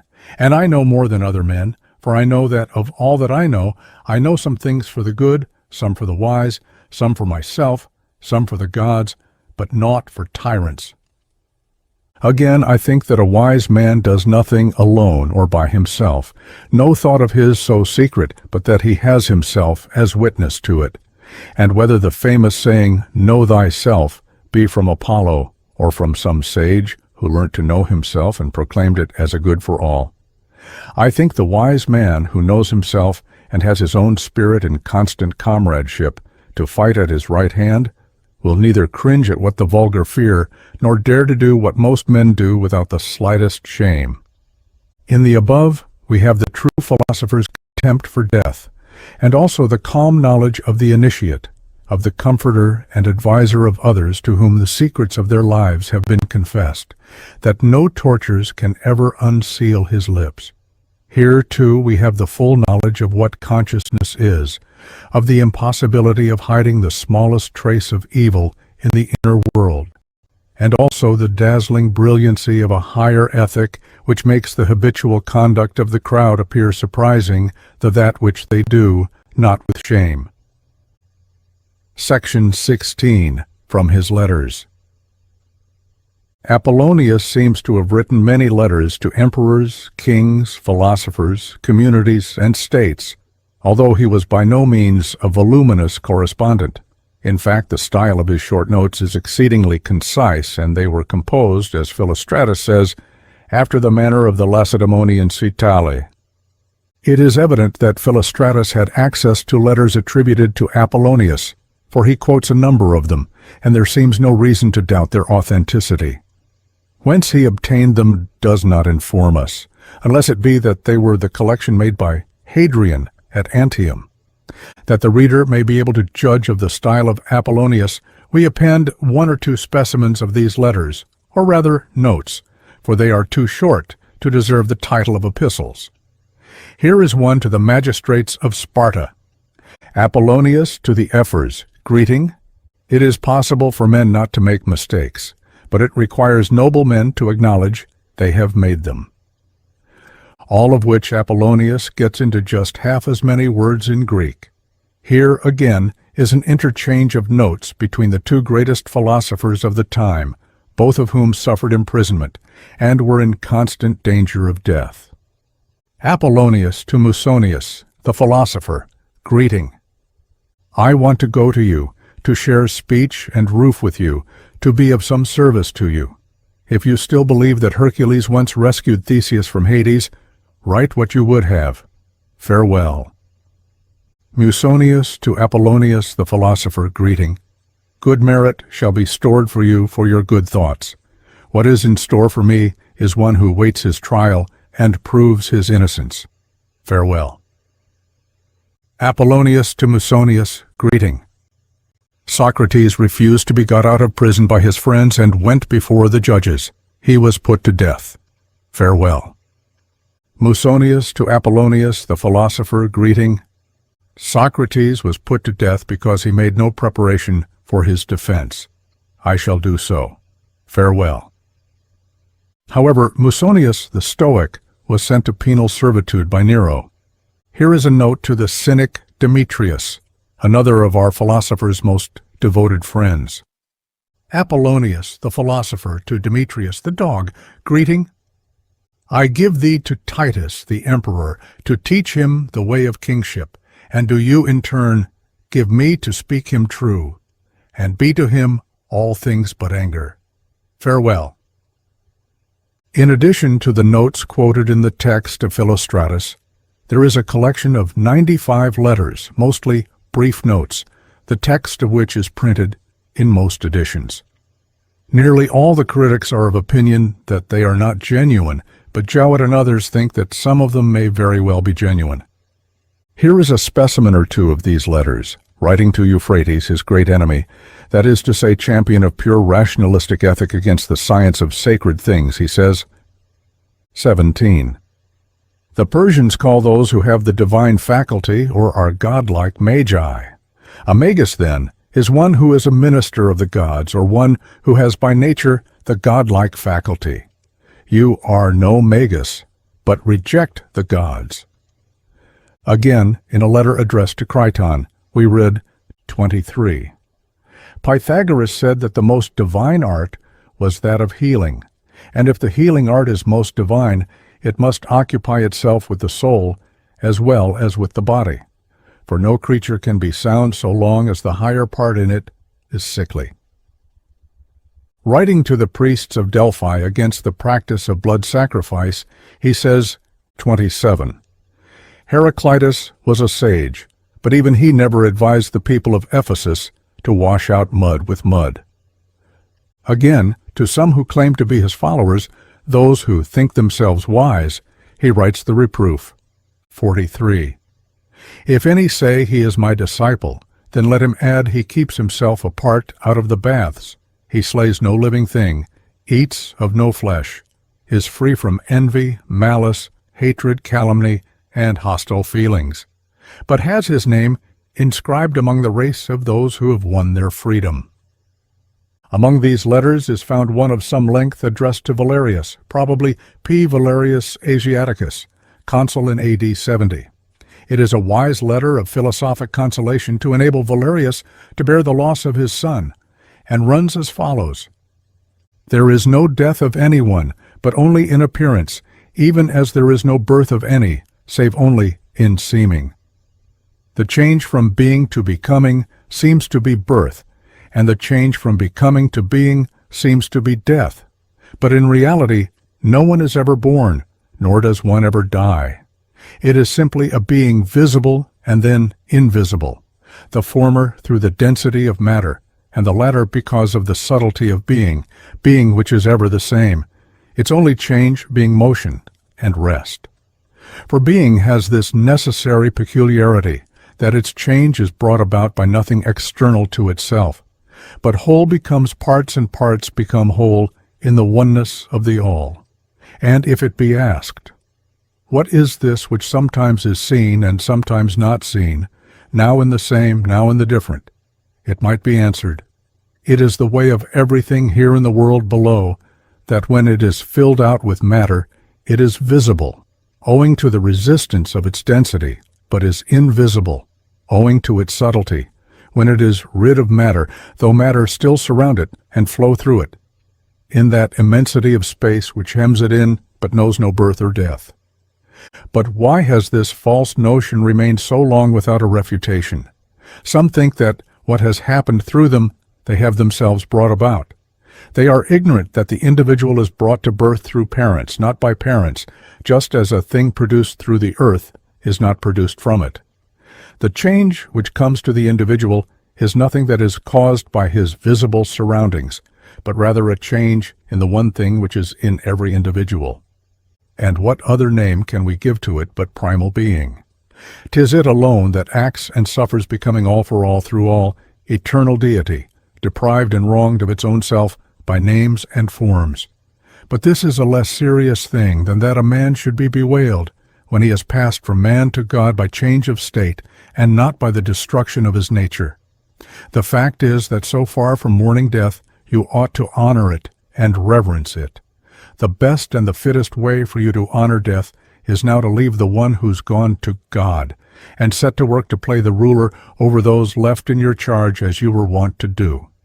It would be a disgrace for such a man as you to owe your cure to time and not to reason, for time makes even common people cease from grief.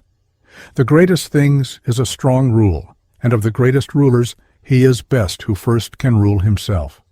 And how is it permissible to wish to change what has been brought to pass by will of God?